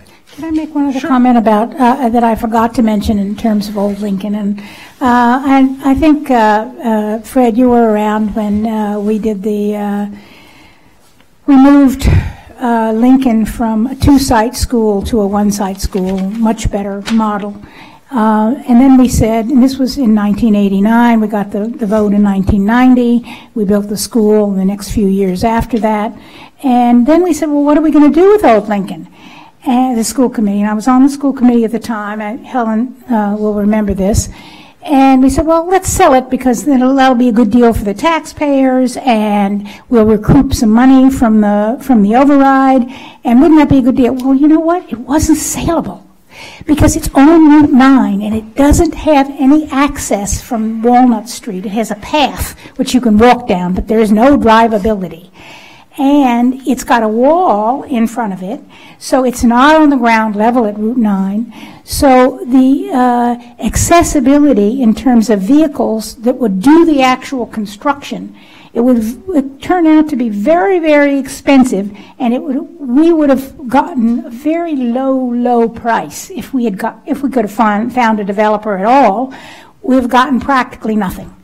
So we said, well, this doesn't make sense. We need to renovate X and we need to renovate Y. And since that time, what we have realized is we have used it continuously every single year, not only for the schools, but for the town. The fire department public safety was there. The town hall has been there. We've used it continuously. Big was there. It hasn't cost us I mean, it's saved us millions and millions of dollars. And it's not perfect, but the play space is across the street and et cetera. But hey, we didn't have portables. We've really saved tens and tens of millions of dollars. And given the fact that we should be renovating schools, if we have 8 schools, maybe 9, and we have to renovate them every 40 years, which is really a stretch, that means we're renovating a school every 5 to 10 years. I mean, we have to be able to have that kind of space to put kids in. And so it's been a godsend, and I wouldn't want to get rid of it. I've completely changed my mind about that. Okay. Mr. Green. I'll go now. First of all, a few ideas or thoughts. I agree with those who say that a mega school is, or what's called a mega school, is probably not appropriate for a variety of reasons that are more competently talked about by the school committee and Superintendent Bach. But the idea of a 6-section school just creates, based on my experience, and I have been on a school board, so I thought about this from that standpoint. Just creates problems that are very difficult to overcome, especially when you're dealing with what we're calling vulnerable students. Walkability is an issue that we get a lot of emails about. Everyone wants to be able to walk to school.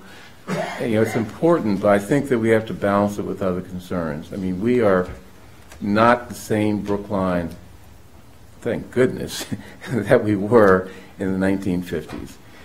Things are changing. I think we may have to realize that a lot of people don't walk right now to school. A lot of students don't walk right now. And we just have to balance that desired or the desire to have walkability with the other factors that we're struggling with. I know this is not going to be popular, but I think we should keep Pine Manor on the table, either as swap land or as a site for a school, at least until we have a sense of what Pine Manor's long-term or even short-term business plan is. A lot of problems at Putterham, but I think that those are problems that can be solved. I'm not sure that they can be solved within the time frame that we're forced to deal with, but I wouldn't eliminate that either. Pierce, one thing that bothers me about Pierce is a lack of accessibility for many of the students and community people to that school. And I'm wondering if there's some way that we could do a, quote, quick fix to make it more accessible for students and community people, even if just in some areas. I just throw that out because the lack of accessibility for students and others is a big problem, in my opinion. So I am sort of inclined to agree with those who are looking at Baldwin North as a 2-section school as the first part of a solution, and maybe Driscoll or as a second part to create the minimum number of classrooms that we need to get through this period. And Pierce, of course, a full fix to that school, not just a quick fix regarding accessibility, has to be in the back of our mind constantly, because that is a school that really needs to be addressed. So. Can I just on the point of Pierce, in our capital subcommittee meeting yesterday, we heard some exciting news from Charlie Simmons, the town's director of buildings, that the bathroom, the multi-stall, the 2 3-stall bathrooms off of the cafeteria are going to be renovated this summer. Great. So quick news. We got some news here. We actually made some news tonight. Great. That's it. Ms. Hamilton. Okay, lots to consider. So you know, if you had told me maybe 2 months ago that Driscoll was going to be, you know, asserted forward, I probably would have laughed because, you know, it's only 9 classrooms and, you know, it looks fairly new from the outside compared to some of the other schools in Brookline. But it's nice to see that at least on one part of this solution where we seem to be kind of actually getting to a consensus with a very big group. So that's pretty impressive. And I was really pleased to see the MSBA application for Pierce. It's absolutely needed. I'm very excited to see what we eventually build there. I really hope that it is part of our capacity problem resolution. So for me, it's really about, okay, what do we do in South Brookline? And I guess I'm one of the people that thinks, okay, where are the children? For me, from what I've read and just what I've felt, Hancock Village is a really big component of where we're getting a lot of these children. And so knowing that that is growing and that Baker is right next to it, and then seeing from the traffic analysis that 58% of people surveyed from Baker School report that they walk to school, I don't have the kinds of apprehensions about the open space issue per student. But that's, you know, a value judgment, and we're all entitled to them. So I guess I find myself more in line with, let's look at some sort of expansion on Baker as opposed to Baldwin. Baldwin North reduction, like 2++, I could probably get to there. My 2 issues are really, you know, the traffic. When I read the traffic report, of course, right now it's for like a 4-section school, so I would like to see a traffic analysis done for like a 2++. But then the Sewell portion, to assume that, you know, we do own the space and we could put a school there, but I guess I have a problem with just assuming that because there's rec space next to it, and there shouldn't be any kind of separation of church and state, like school property versus rec property. I actually have a little bit of a problem with that, and I anticipate that we'll run into problems when people find out that we're using rec property in lieu of school property for some of the recess and whatnot. I could be completely wrong about that, but I remember that was coming up in some of the discussions when. Sorry. Wait, Baldwin Playground, while it the LWCF grant from 1975 to improve the tennis court, we received a determination from the National Park Service that they believed that when the tennis court grant had been made, that it put protection on all of Baldwin Playground. That is the school playground and has always been the school playground. Mm-hmm. It is not Sewell Recreation Center. So there's a big playground right next to the Baldwin School. It's not Sewell. Okay.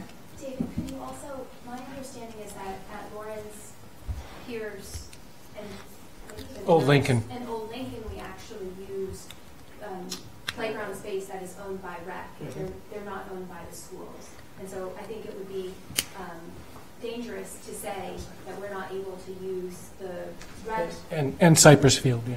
It's the same populations. I mean, you know, we're dealing with the same populations, but also vice versa. They use, you know, school properties for recreational programs. So, you know, I think there's a lot of collaboration, and there may not have there used to be, but years ago. But I think that's changed.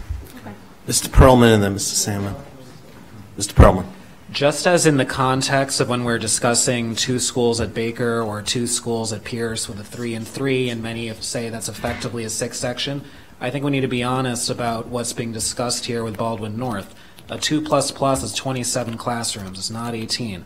And the traffic studies have been pretty clear that a school of that size is going to make things very difficult. So when we're saying 2-section, if we really mean 3, let's call it 3. Let's just be honest about what the classroom number would be. It's not being dishonest to say that extra classrooms for ELL, which are the students move back and forth, but they're included, you have extra space, but not necessarily extra children. Same thing with the RISE program. It's very low density for the RISE program, and some of those children are in inclusion and counted in the classrooms. And then the remaining 3 classrooms in the program for the 9th elementary school are for early education classrooms, which can, a beep can be on a different schedule for drop-off. So it's not, they are, as I think Ms. Schreiner-Oldham said, there's a reason that we have put the pluses, not to hide something. Mr. Salmon. Just 2 very brief remarks, and then I'd like to make a suggestion for moving this forward. First of all, with regard to using rec space, the ill-fated discussion about a school at Amory Park was assuming that, and Partingham Woods for that matter, Amory Woods rather, both assumed that play space would be at a park. Mr. Perlin's comment, the plan as we've been talking about Baldwin North has always been a total of 36 classrooms, 27 in 3 sections, and the 3 for the remaining 9. The traffic studies were built around that. There's certainly, by removing 9 of the 27 classrooms for K through 8 classrooms, you would certainly reduce the traffic issue. It doesn't go away, but it certainly is. It's worth taking a look at that. And in the interest of taking a look at that, what I'd like to suggest is that the steps should be to bring Driscoll back into the fold, do a feasibility study on that, focus on Baldwin North 2+++, as Julie's described it, and then I do think that we need to be looking at one other location, and my own suggestion would be Baker for an additional 8 classrooms, and that's laid out. It's one of the options in the. It's called Baker 5 in the planning that we've seen. I'm not wedded to that, honestly. If somebody said no, it has to be Pierce. One of the Pierce options that. The Pierce options that add 8 are rather expensive options per classroom. So maybe I don't want to say that. But I think it's important to get some focus in the next stage on no more than these 3 or 4 out of the 15 different slices that we have. Right. Okay. Let me. Unless you want to talk, I'll go.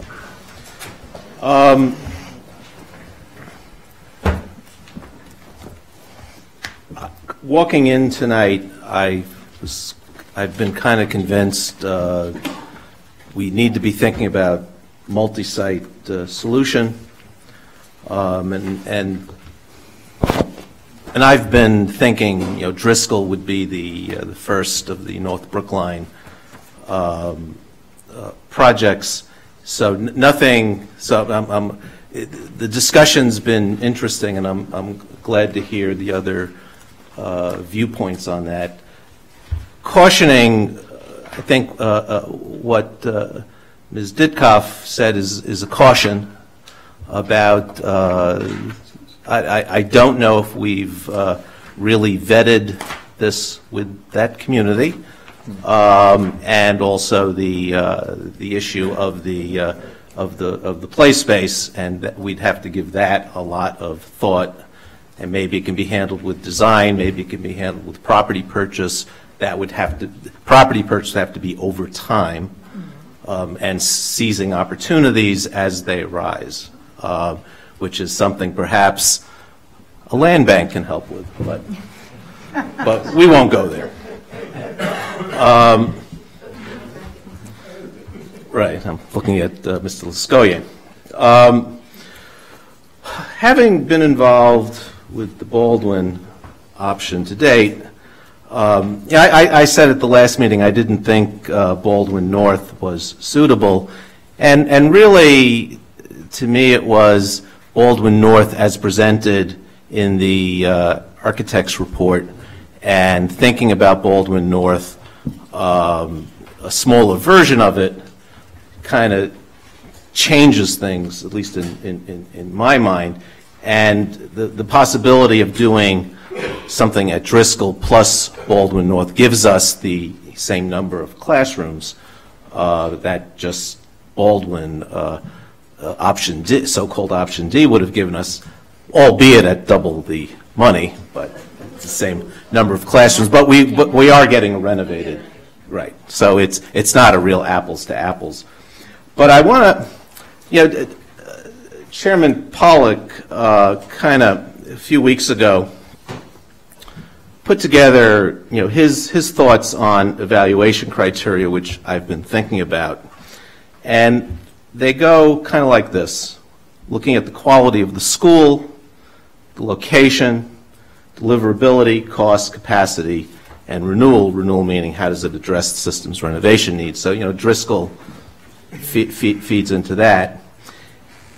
And with respect to location, yes, a larger Baldwin would probably,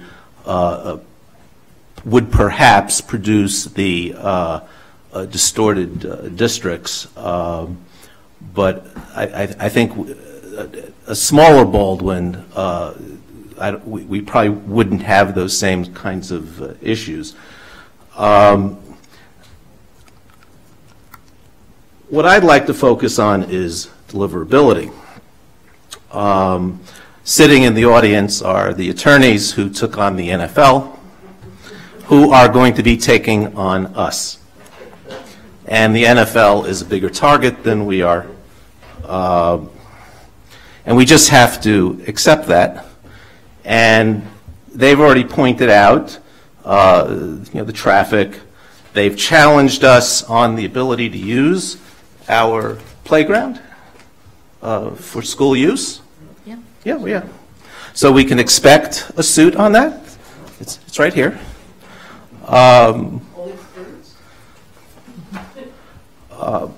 So, and we certainly don't have the Baldwin D issue with the Article 97. But to think that we're not going to have litigation here, I think is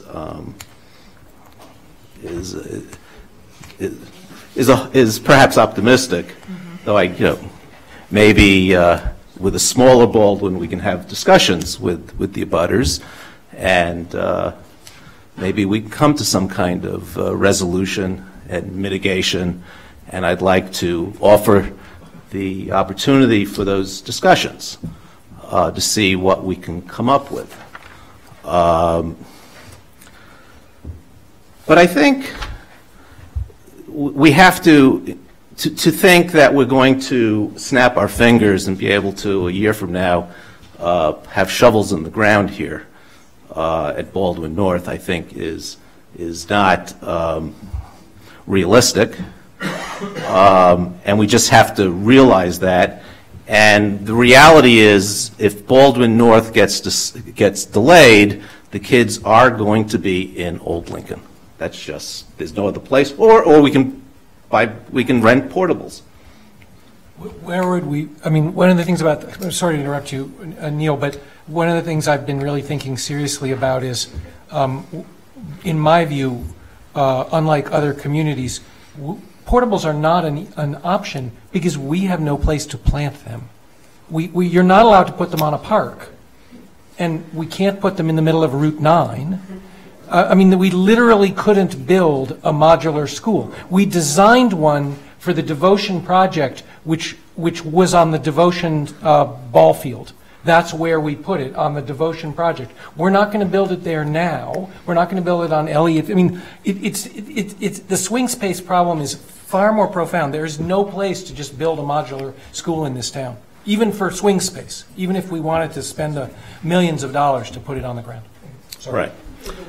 So if we do Baldwin North, we have to go into it with our eyes open, with, you know, potential, you know, delays, and that's just the fact of life. But that said, my experience with this process has been every site we come up with, there's been very vocal, united opposition. This opposition is very, very deep-pocketed, so we just have to realize it. But Old Lincoln, doing Driscoll and having Old Lincoln available gives us the ability to not be as time sensitive after the high school, right? It would have to be after the, right. It would have to be after the high school. But until then, we have some classrooms at Devotion coming online. That's going to help a little bit, and then we're going to have a couple of years of a year or two of squeeze. So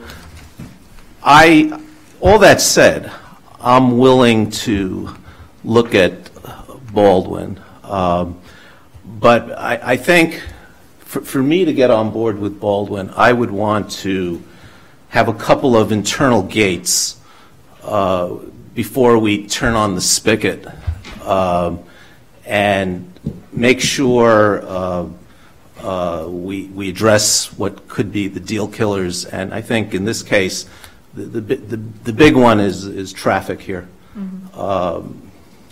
Can the traffic problem be solved, or if not solved, be mitigated to a degree where it's halfway acceptable?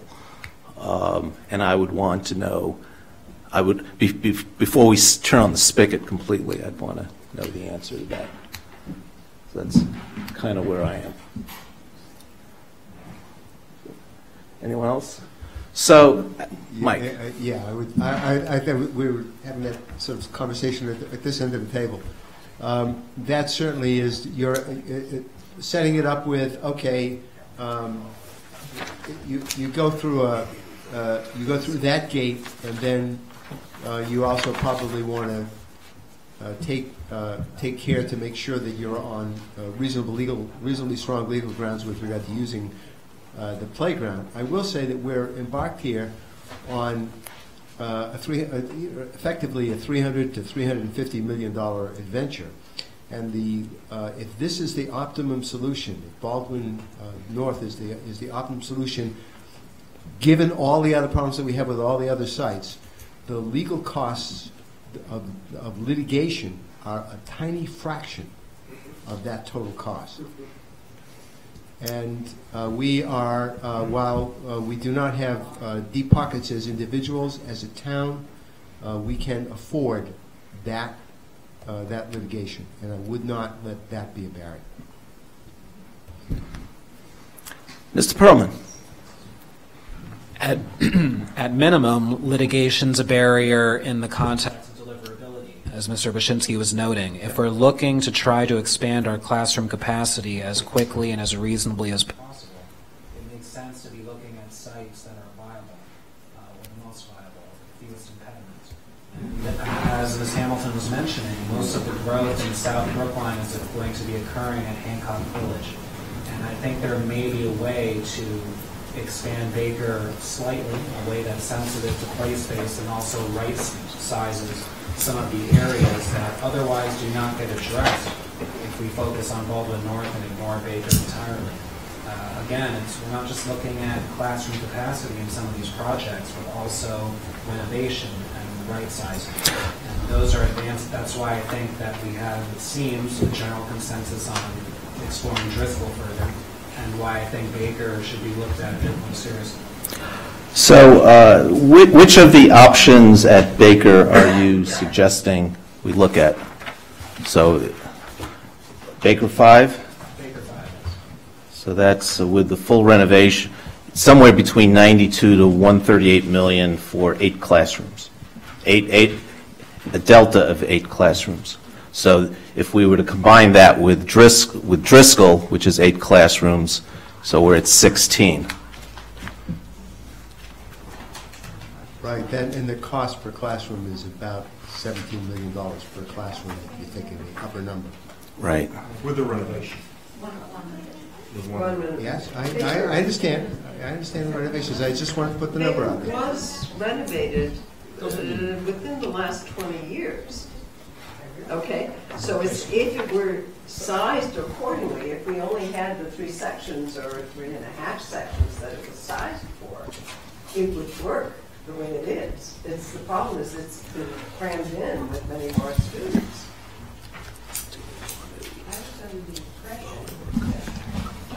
I was under the impression that any discussion of the expansion of Baker would include a full renovation.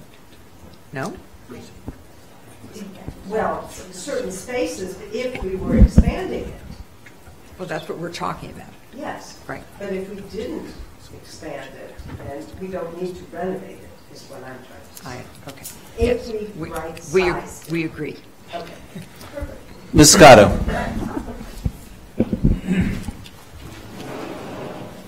You know, we have been at this a long time. It becomes clearer and clearer that everybody in Brookline would like a new school. And many people in Brookline say, as long as it's not in my neighborhood. And I think, frankly, and just my opinion, but it's pretty appalling to me that the threat of lawsuits, basically because people don't want the school in their neighborhood, is, I don't know what to say. It just, you know, we could all, if we all had the money, some of us would still would welcome schools in our neighborhood, whether we had the money or not. But I feel like, you know, we say it's the traffic, it's the traffic, it's the traffic. Well, look at the traffic at Baker School that would be generated if we put on that plot 2 schools. Look at the traffic that would be generated on Harvard Street and Washington Street if we put 2 schools there for Pierce. That doesn't seem to be any concern to the people who keep litigating and litigating and litigating. I, for one, have to say it is embarrassing in this town of Brookline that we all want a new school, but many of us don't want it in our neighborhood. Mr. Perlman. I'm not convinced that it's entirely accurate that there aren't certain pockets of town that do want a school in their neighborhood or do want expanded classroom capacity. We've heard at several listening sessions the Pierce community say yes, we want expanded classroom capacity here. We've heard people from all over town talking about the importance of walkability, which implies that they would want something within close range of where they live. The Coolidge Corner School community, the reason why that they went on board with the 5-section school is because they wanted walkability and they were comfortable with having something larger in their neighborhood. So while I understand some of the frustration, I think that we should give more credit to our residents than that. We do have lots of neighborhoods who've been very welcoming to have. Ms. Schreiner-Oldham. I'm not sure exactly how you had envisioned the next stage of the evening working, but instead I'd like to propose a motion. And I'd like to propose that we move forward with feasibility to study Driscoll as a 4-section school, that we study Baldwin North as a 2+++, and that we commit to continuing with pursuing Pierce through MSBA. And I'm not sure if we need a motion, or this might be something we could do just at school committee, but I think as part of that we would need to withdraw our SOI for Driscoll at MSBA as well. So if that needs to be part of the same motion, then that's the motion that I would propose.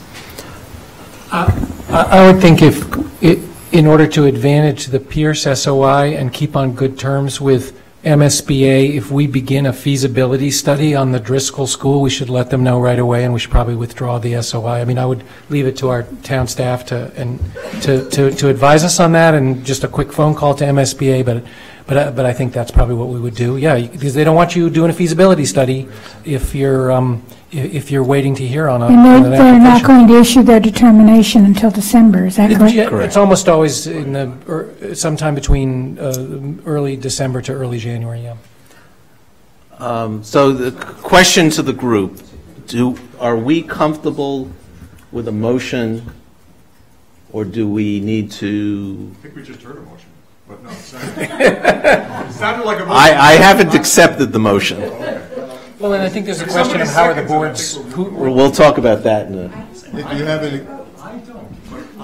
If you haven't accepted the motion, perhaps you won't accept my second either. But I can't second it because I'm not on the board. So if we're talking about moving things, I just want to reiterate. I might go down on this one, but I would like to reiterate the notion that we would not accept a loss of play space with Driscoll 4, because Driscoll 4, as it is currently configured, is it 25% per child loss of play space? And I won't sign, but I mean, I won't vote for it. So anyway, I think hopefully that might be a friendly amendment. So let me ask, we're going to, well, I think the plan that was shown to us built, the addition was on the footprint of the existing gym. Is that correct? Plus it covers the existing outdoor basketball. One basketball court. And you've added 25% more kids. That's why it's a decrease per child of 25%. So by throwing that condition in, you're making it the project impossible. No, I think that it can be achievable over time. There can be creative use of the roof, but there has to be a commitment. That's our intention. That it is not as currently shown. That the feasibility study, it's important that that be part of the feasibility study. You could build underground parking and extend the playground. There are lots of choices. Yeah. Mr. Perlman? A lot of choices with more money. I agree with Ms. Ditkoff and Ms. Charlupski that there are other ways we can expand the play space, and we can make that commitment, whether it's a combination of roof playground, whether it's covering the current parking area and making sure that we get the transportation board with us in terms of allowing for parking in nearby residential streets. That would be a way to significantly increase play space. Okay. Ms. Monopoly. I just have a clarification question, and perhaps this question gets answered down the road, but before I would want to even think about feasibility for a Baldwin North site. My question still stands as in my mind as to who are we intending to send to the school? If we're talking about the two sections, like where are we getting those children from? That's my question before I would, are we busing them from across town? Or are we busing kids who already bused? Like where are we getting the population of kids to send there? That's my question. Okay, everybody's looking at me. So, certainly, so there is a document that Deputy Superintendent Dunn published, easily findable on the Ninth School website, which is kind of an advisory on school assignment policy. It also lists the 15 different criteria that were all taken into consideration when Mr. Wyszynski, was of the people at the table, was directly, personally part of the last group that did redistricting in Brookline. Geographic proximity obviously is a high value in the community and is a primary consideration, but also topography. Ms. Ditkoff and I live on a very steep hill, and it's not just about the distance to the school that the little legs have to travel, but also how much up and down. But also economic diversity is really on the table at the very beginning of school assignment review, because we we work very hard to have economic diversity that's approximately equal in all, as much as possible in all of our schools. And the districts are also very carefully drawn for that consideration. I'll just recall that the main goals of the not the BEEP necessarily, but the first two pluses, the ELL and the RISE, were dual wins. The reason that we put those into the 9th school program, because they bring students to the school who are already generally on wheels to getting to school, and they relieve significant overcrowding at 2 schools. So, I mean, the superintendent may have something to say about this, but the RISE program has been growing dramatically, and it's grown dramatically in the BEEP level. So we know that there are more autism spectrum children coming into our schools, and it's at a size at Runkle where it's getting to be too big.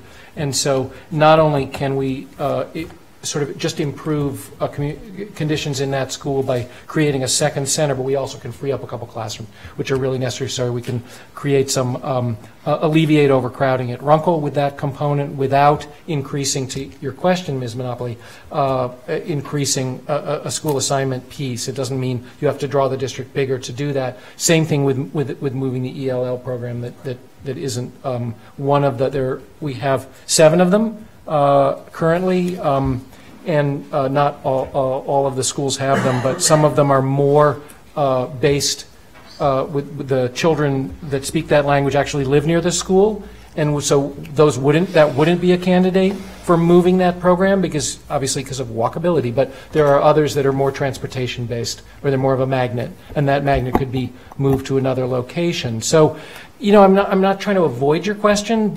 We'd obviously look to geography.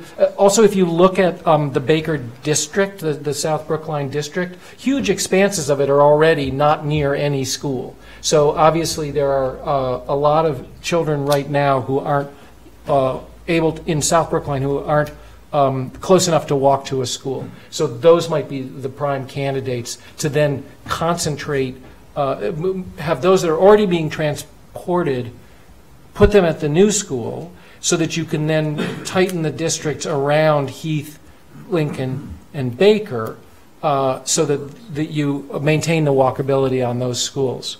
It is a separate exercise that will be taken up in time. And I think, to the point that a number of people have made, there was a lot of discomfort that was certainly expressed from the community and by some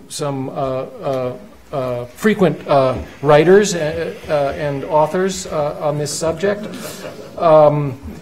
that I think is if you just take if you take 189 kids, 9 classrooms out of the Baldwin program, that's all removing the extreme part of the school assignment impact.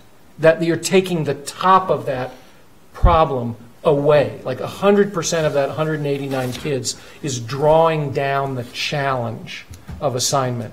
It's all the most problematic part of that. So that's why I think that's why a lot of people at this table are willing to consider it. Well, I think Ms. Federspiel's point also was that it's possible for the school committee, and this is obviously their bailiwick, to decide whether or not this is going to be a STEM school. Or just school choice to a shiny new school, an elective, yeah. So in which case children would be coming by bus, presumably. Anyway, so... Could be electric bus. It could be electric bus, exactly. Mr. Green. I'm for that. Regarding Driscoll, we talked about play space and a solution being rooftop play spaces, which I love. I've been to a school, I attended a school with a rooftop play space. It was great. And I think that's a great idea in general. But if you recall, during the civic moxie exercise, the idea of rooftop play spaces generated a lot of opposition. I think irrational opposition, but still opposition. So I think we should go back to Michael Glover's suggestion that we do some, check out the attitude of the community to both the school in general as well as specifically this idea of resolving or addressing the play space issue. So I agree with that. I would just say that that's what we would do in the feasibility study, I think, that there would be multiple options on the table. Right. So anyway, I will second Julie's motion simply because I want to go home. But unless there's something else. Mr. Franco. Sorry. So ultimately have a math problem, but let me give the context for why I'm driving at this. So again, I'm playing at the level of possible. And I want to speak to the Baldwin North proposal motion at this point. So I've been told that we need 36 classrooms by 2022.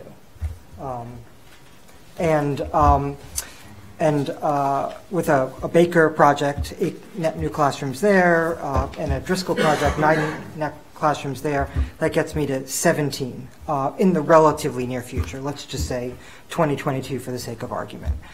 I think we all acknowledge that Baldwin is going to be delayed by some period of time. If we're going to have those classrooms online in the next 4 years, we need to start building in the next 2, maybe 3 years. I defer to the construction experts here. So even if we were to advance this scheme or this motion of Baker, Driscoll, and Baldwin, which would net 35 classrooms as opposed to 36, fine, we're in the same ballpark. We're not going to have those classrooms online when we say we need them. So I'm confused by this advancing of a proposal that's not going to meet the need that we're sort of starting from of 36 classrooms by 2022. The motion included less than you said. The motion doesn't include Baker. Just speaking to. Well, I think that the honest answer to your question is that there isn't anything that's going to get us to that level by 2022. The timeline for any one of these projects is a couple of years before a shovel goes in the ground. We're probably not equipped to handle more than one substantial, and certainly not more than 2 substantial projects at a time. And the last comment that I would make with regard to Baldwin North is that you do have the option of building at risk, even in a litigation situation, unless the other side gets an injunction. Right. And also, just in terms of the math problem, the superintendent can speak to how much we're limping or not. I think we're delivering excellence in education, but it may we're wearing some Band-Aids maybe, but we're still doing a great job. But the enrollment projection is to add 18 classrooms of students who aren't here yet in this first project time frame. That's all on top of where we are today. And so trying to be glass half full, what we're talking about is exploring feasibility, which is a relatively short duration exercise. And I'll speak to that in a moment, but we're exploring feasibility on a 9 classroom and an 18 classroom project. So that takes care of the 18 that are coming and provides 9 of relief for the overcrowding that's here today. So it is a move in the right direction. I forgot what I was going to say about something else. But Mr. Doggett. I've got a concern about the motion, and I would like to see, I'm not sure who is permitted to add it, but I'd like to see a Baker 5 full renovation added to that feasibility list. The reason being that Baldwin North, I think with the traffic and the litigation risk, is a questionable option, and therefore we ought to have an insurance policy for South Brookline provision of space, and it seems that the Baker 5 option is pretty much the only one there. Well, we only have authority to advance 2. That will be Driscoll and Baker? You can make that motion. But I think, Mr. Chairman, you mentioned that it was necessary for Baldwin North to go through some kind of certainly traffic study. Can't go through a litigation study, I guess, but go through a traffic study to to determine whether it was even feasible to push forward into feasibility. Okay, so what I'm going to suggest is taking Ms. Schreiner Oldham's motion and then add to it that we produce a work plan which does some initial study of deal breakers. Impediments. Of what? Impediments. Impediments. Prior to proceeding with full-fledged, that's not a, with full feasibility.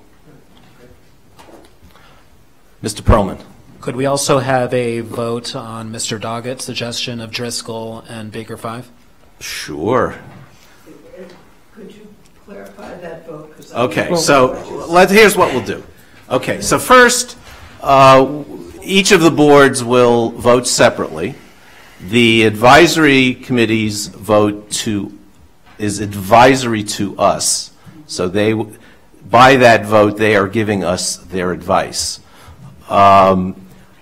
For us, I know it was criticized. We were criticized last time, but I fully believe this is a partnership between our boards. Plus, we need school committee assent if we're going to use school property, and in these instances, we're using school property, so we need the school committee assent. So I think legally, I would frame it slightly differently. If one refers to, I believe it's bylaw 3.8, the building commission's bylaw, any capital project is initiated by a request from the using agency. And so it's hard for this body to promote any project that's a school project without the using agency actually voting the request, which is then a request that moves to building commission, but I think it's reasonable to move it to the select board, particularly if in any case, some of the projects involve land acquisition, and in those cases it's obviously completely different and falls very much in the purview of the select board. But we're talking about improving a school property and improving a school property, and I think Mr. Doggett is talking about improving a school property. So we're actually talking about 3 school properties, and I don't think that I like the idea of getting advice from the advisory committee, because that's what they're here for. They're the advisors, right? So that's great. And then I think the idea that the school committee should have its process and have its vote on what it thinks it would like to ask the town for, because we can't do anything. We don't have the money. We can't make a project happen, but it's our job to ask for a project and to be fairly specific about it. So I think we should then put something on the table. This is what school committee wants, and then select board can do whatever it wants after that. I like that. Okay, so my suggestion would be we do this as 3 motions. And the first motion would, remember the appropriation is for advancing 2 projects to feasibility, one at a $400,000 level and the other one at a $300,000 level. So we have to decide which one is the 400. I don't think so. I think you get the extra 300 if you're doing 2. It's just a lump sum. Okay. Then okay. So why don't we? Cheaper by the pair. Right. Can I make one quick note? Sure. And so people hearing us might have missed the part where the reason that Pierce is not in this vote is not because it's not important. It's because we can't do a feasibility study on Pierce without if we were hoping for MSBA funding, we've already put in that application months ago, we can't get that funding if we have already done a feasibility study. So let's do. let's, So I just want to, I mean, I just don't want people to mishear. what right, these so let's do three- 4 motions. One would be that Pierce is part of the plan, but to engage with to attempt to engage with the MSBA process. So that's 4 motions. Oh, okay. So we don't need it. But I think we should, sorry. So we should acknowledge it.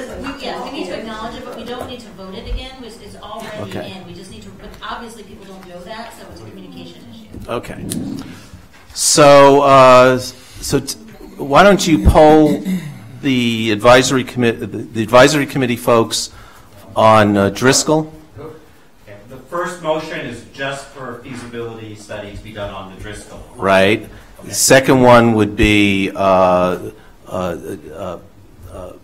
Baldwin North with the Reduced program, the 2+++ program. the reduced Baldwin North with staff producing a work plan which where we examine impediments first before doing full feasibility. Third. And the third one is Baker 5. I'm really sorry to ask this question. Keep going. But why do you think you're limited to just 2 sites under the multi-site option? Yeah, good question. Yeah, we only have 700,000. There is a practical question. I realize that, but yeah. Do we have the appropriation language? I suspect you're right. we have Carl. STM, Article 1, purpose and scope of study. Yeah, multi-site. So, okay. So there's only, Yeah. I guess we could. Yeah. Okay. Okay. So it's a question of finances, not authority.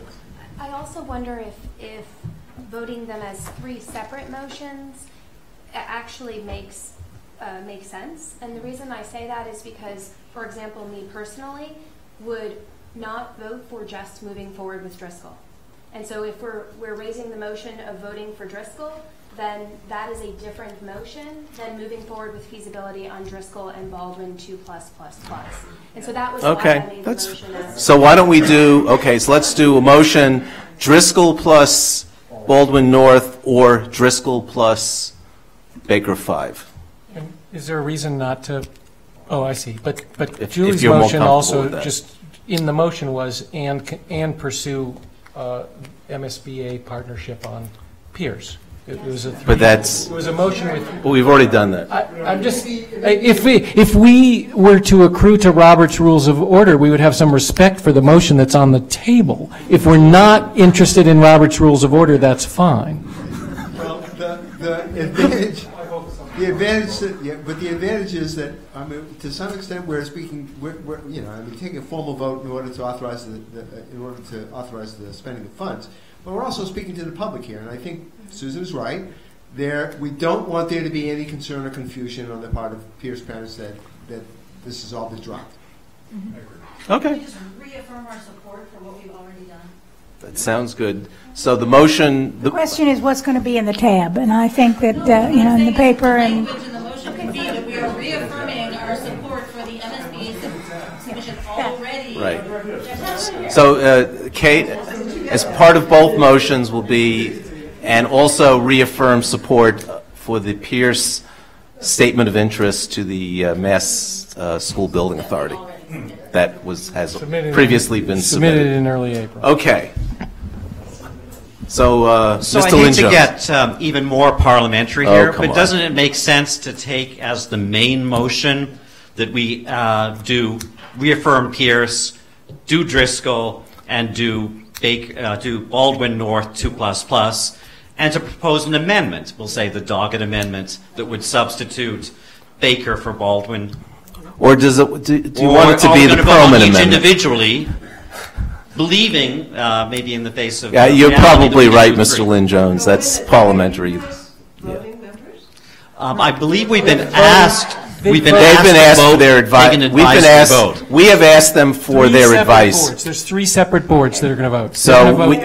So it would be a good idea to have the same, or to try to have the same motion. So, right.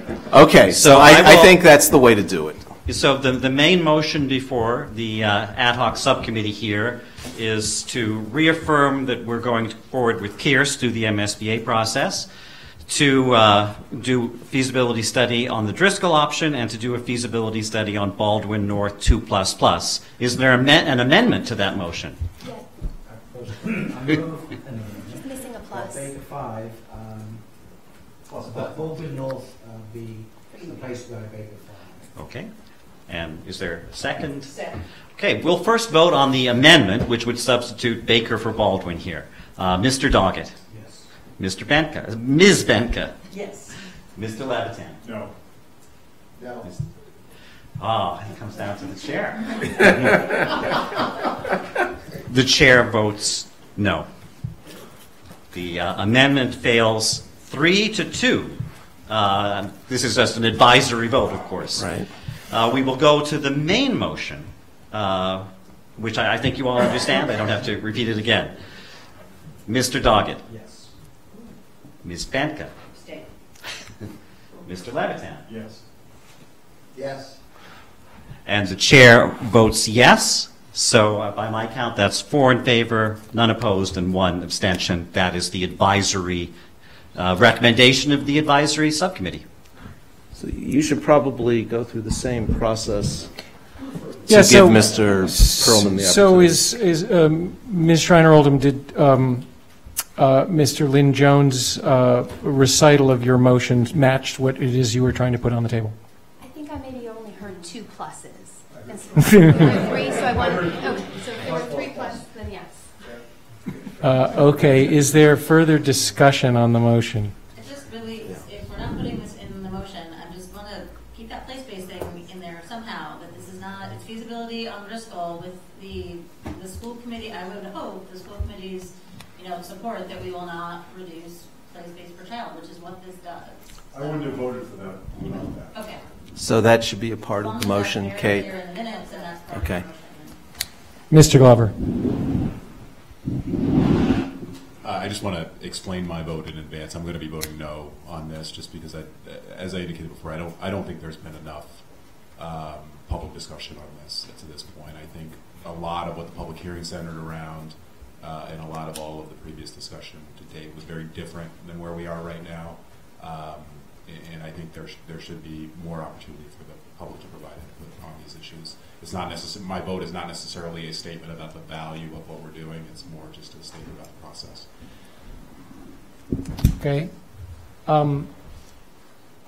I did recall a while ago what I had lost in my mind, and it was just to simply remind us that this feasibility study, while significant and in significant cost, it is linked in the November special town meeting warrant article 1 language to coming to town meeting to appeal for schematic design money. So, right, so what we, not to contradict Mr. Glover's point that we absolutely want continuing community input as we look at this, and particularly I do agree that the Driscoll community has been not highly engaged, and in fact the only Driscoll parent who spoke to the specific question of whether to support Driscoll 4 at our public hearing said that he did not support it. One vote only. I don't agree with that. No. There were other parents who did. And what? Can we get to the vote? All right. So we're going to try to bring this back to the community with a determination of feasibility. We're just talking about finding out if these projects are feasible. That's what we're about. So I will pull the board. Yes, Mr. Perlman. Can we do this as 2 separate motions rather than an amendment? So I would offer a motion that instead we vote. Well, no, we have a motion. If you would like to offer an amendment, please do so. What? Do you want to propose Mr. Doggett's amendment? Yes. I see. Because I wasn't, unless somebody was going to propose it, I wasn't going to entertain it at school committee. So we have a substitute. We have an amendment on the table, and I will poll the board. No, you need a second. Oh, is there any second? Yes, Curtis. We have a second from Ms. Monopoly. Okay, so on the substitute, on the amended motion, Ms. Ditkoff? No. Mr. Glover? No. Ms. Scotto? Ms. Monopoly? Can I just clarify? Yes. I didn't vote. There's a lot of language going on. The motion is that we are reaffirming Pierce with MSBA funding. That's in there, yep. That we are going to examine the feasibility of expanding Driscoll and looking at the feasibility of Baldwin North 2+++. But the substitute motion is to substitute Baker 5 for Baldwin North. So you're being asked to, do you want to take, Mr. Perlman's motion is to not do Baldwin North and instead do Baker 5. Okay, I just have concerns about the work plan comes before we spend the feasibility. The work plan hasn't, he's talking about that, but it's not in the motion. It'll be in our motion. I'm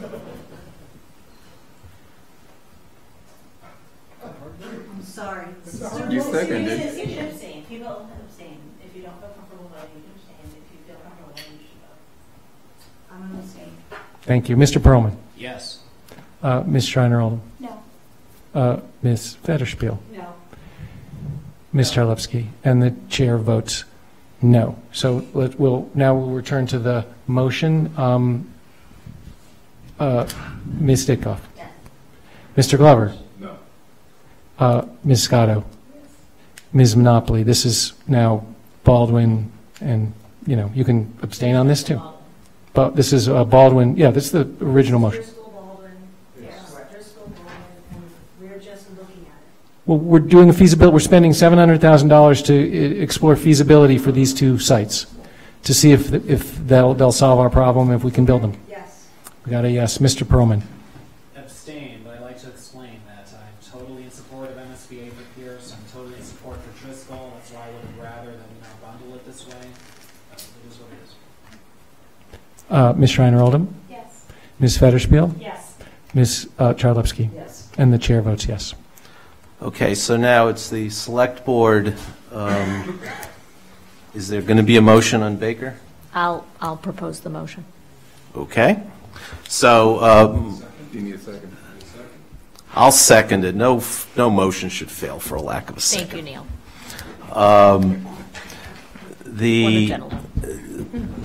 I think our motion should have the language about a work plan examining the impediments prior to full feasibility. And is the vision that the results of that preliminary investigation will come back before the full feasibility is authorized? Or what's the process once we've got that information to release additional funds? So we would structure the contract so it would come back to the select board. And just the select board? Well, we can include the school committee. We can yeah. Are you asking that the work plan would establish what the process is? Or Examine impediments. No, so the impediments are examined, and then what? Yeah. So. And what is the work product of this work plan? I mean, every site has impediments. The question is whether we're willing to risk certain impediments as opposed to others. So well, yeah, it's not clear some impediment. What it is we're looking to well, get out of that. Basically, the biggie here is, in my mind, the traffic. So if the traffic engineer comes back and says this site isn't feasible. I mean, I'm sympathetic to your concern that we not waste money, 100%. But I feel a little bit about this the way I feel about Ms. Ditkoff's wanting to be put that level of specificity that we can't do it unless you maintain the exact amount of outdoor play space per child that we have today. Well, similar, but it's not really. That's what I heard, that it could be a hook that could slow down the project. And I think that we have professional staff that manage this, And I think to be completely clear with our professional staff that we wanted some steps and gates in the contract with the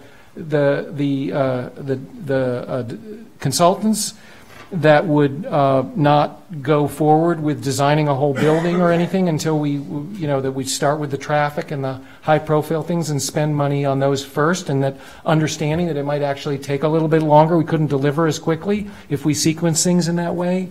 I think we can make that clear. I'm not sure if we want to hang ourselves up, our funding mechanism up with language that could come back to haunt us. I'm just a little worried. Well, maybe do we feel comfortable leaving it to the discretion of the building committee to raise issues to the boards if showstoppers come up, or there should be periodic reports to the boards? But isn't that the normal process? Yes. Okay, Yeah, so yeah. why are we adding? Okay, we don't have to add that language. I think it's our intent. It's certainly my intent that that's the way we approach this, and that will be conveyed to the building committee, and they will do it. Okay. So so there's a motion to amend Baker 5, substitute Baker 5 for the Baldwin North. All those in favor of the motion to amend. So this is, if you want to substitute Baker 5, you say yes. Select person Franco. Yes. Select person, if you want Baker 5. Yeah, okay. Select person Heller. No. Select person Green. No. Select person Hamilton. Yes. And chair votes no. So the motion on the table is Baldwin, is Driscoll, Baldwin, and then affirming the SOI. All those in favor, please say aye. Select person Franco. Aye. Select person Heller. Aye. Select person Green. Aye. Select person Hamilton. Aye. And chair votes aye. Okay, I think we've accomplished what we needed to tonight. We don't have to have a meeting next week. Right. What a relief. Free up your calendar for Wednesday. We're adjourned.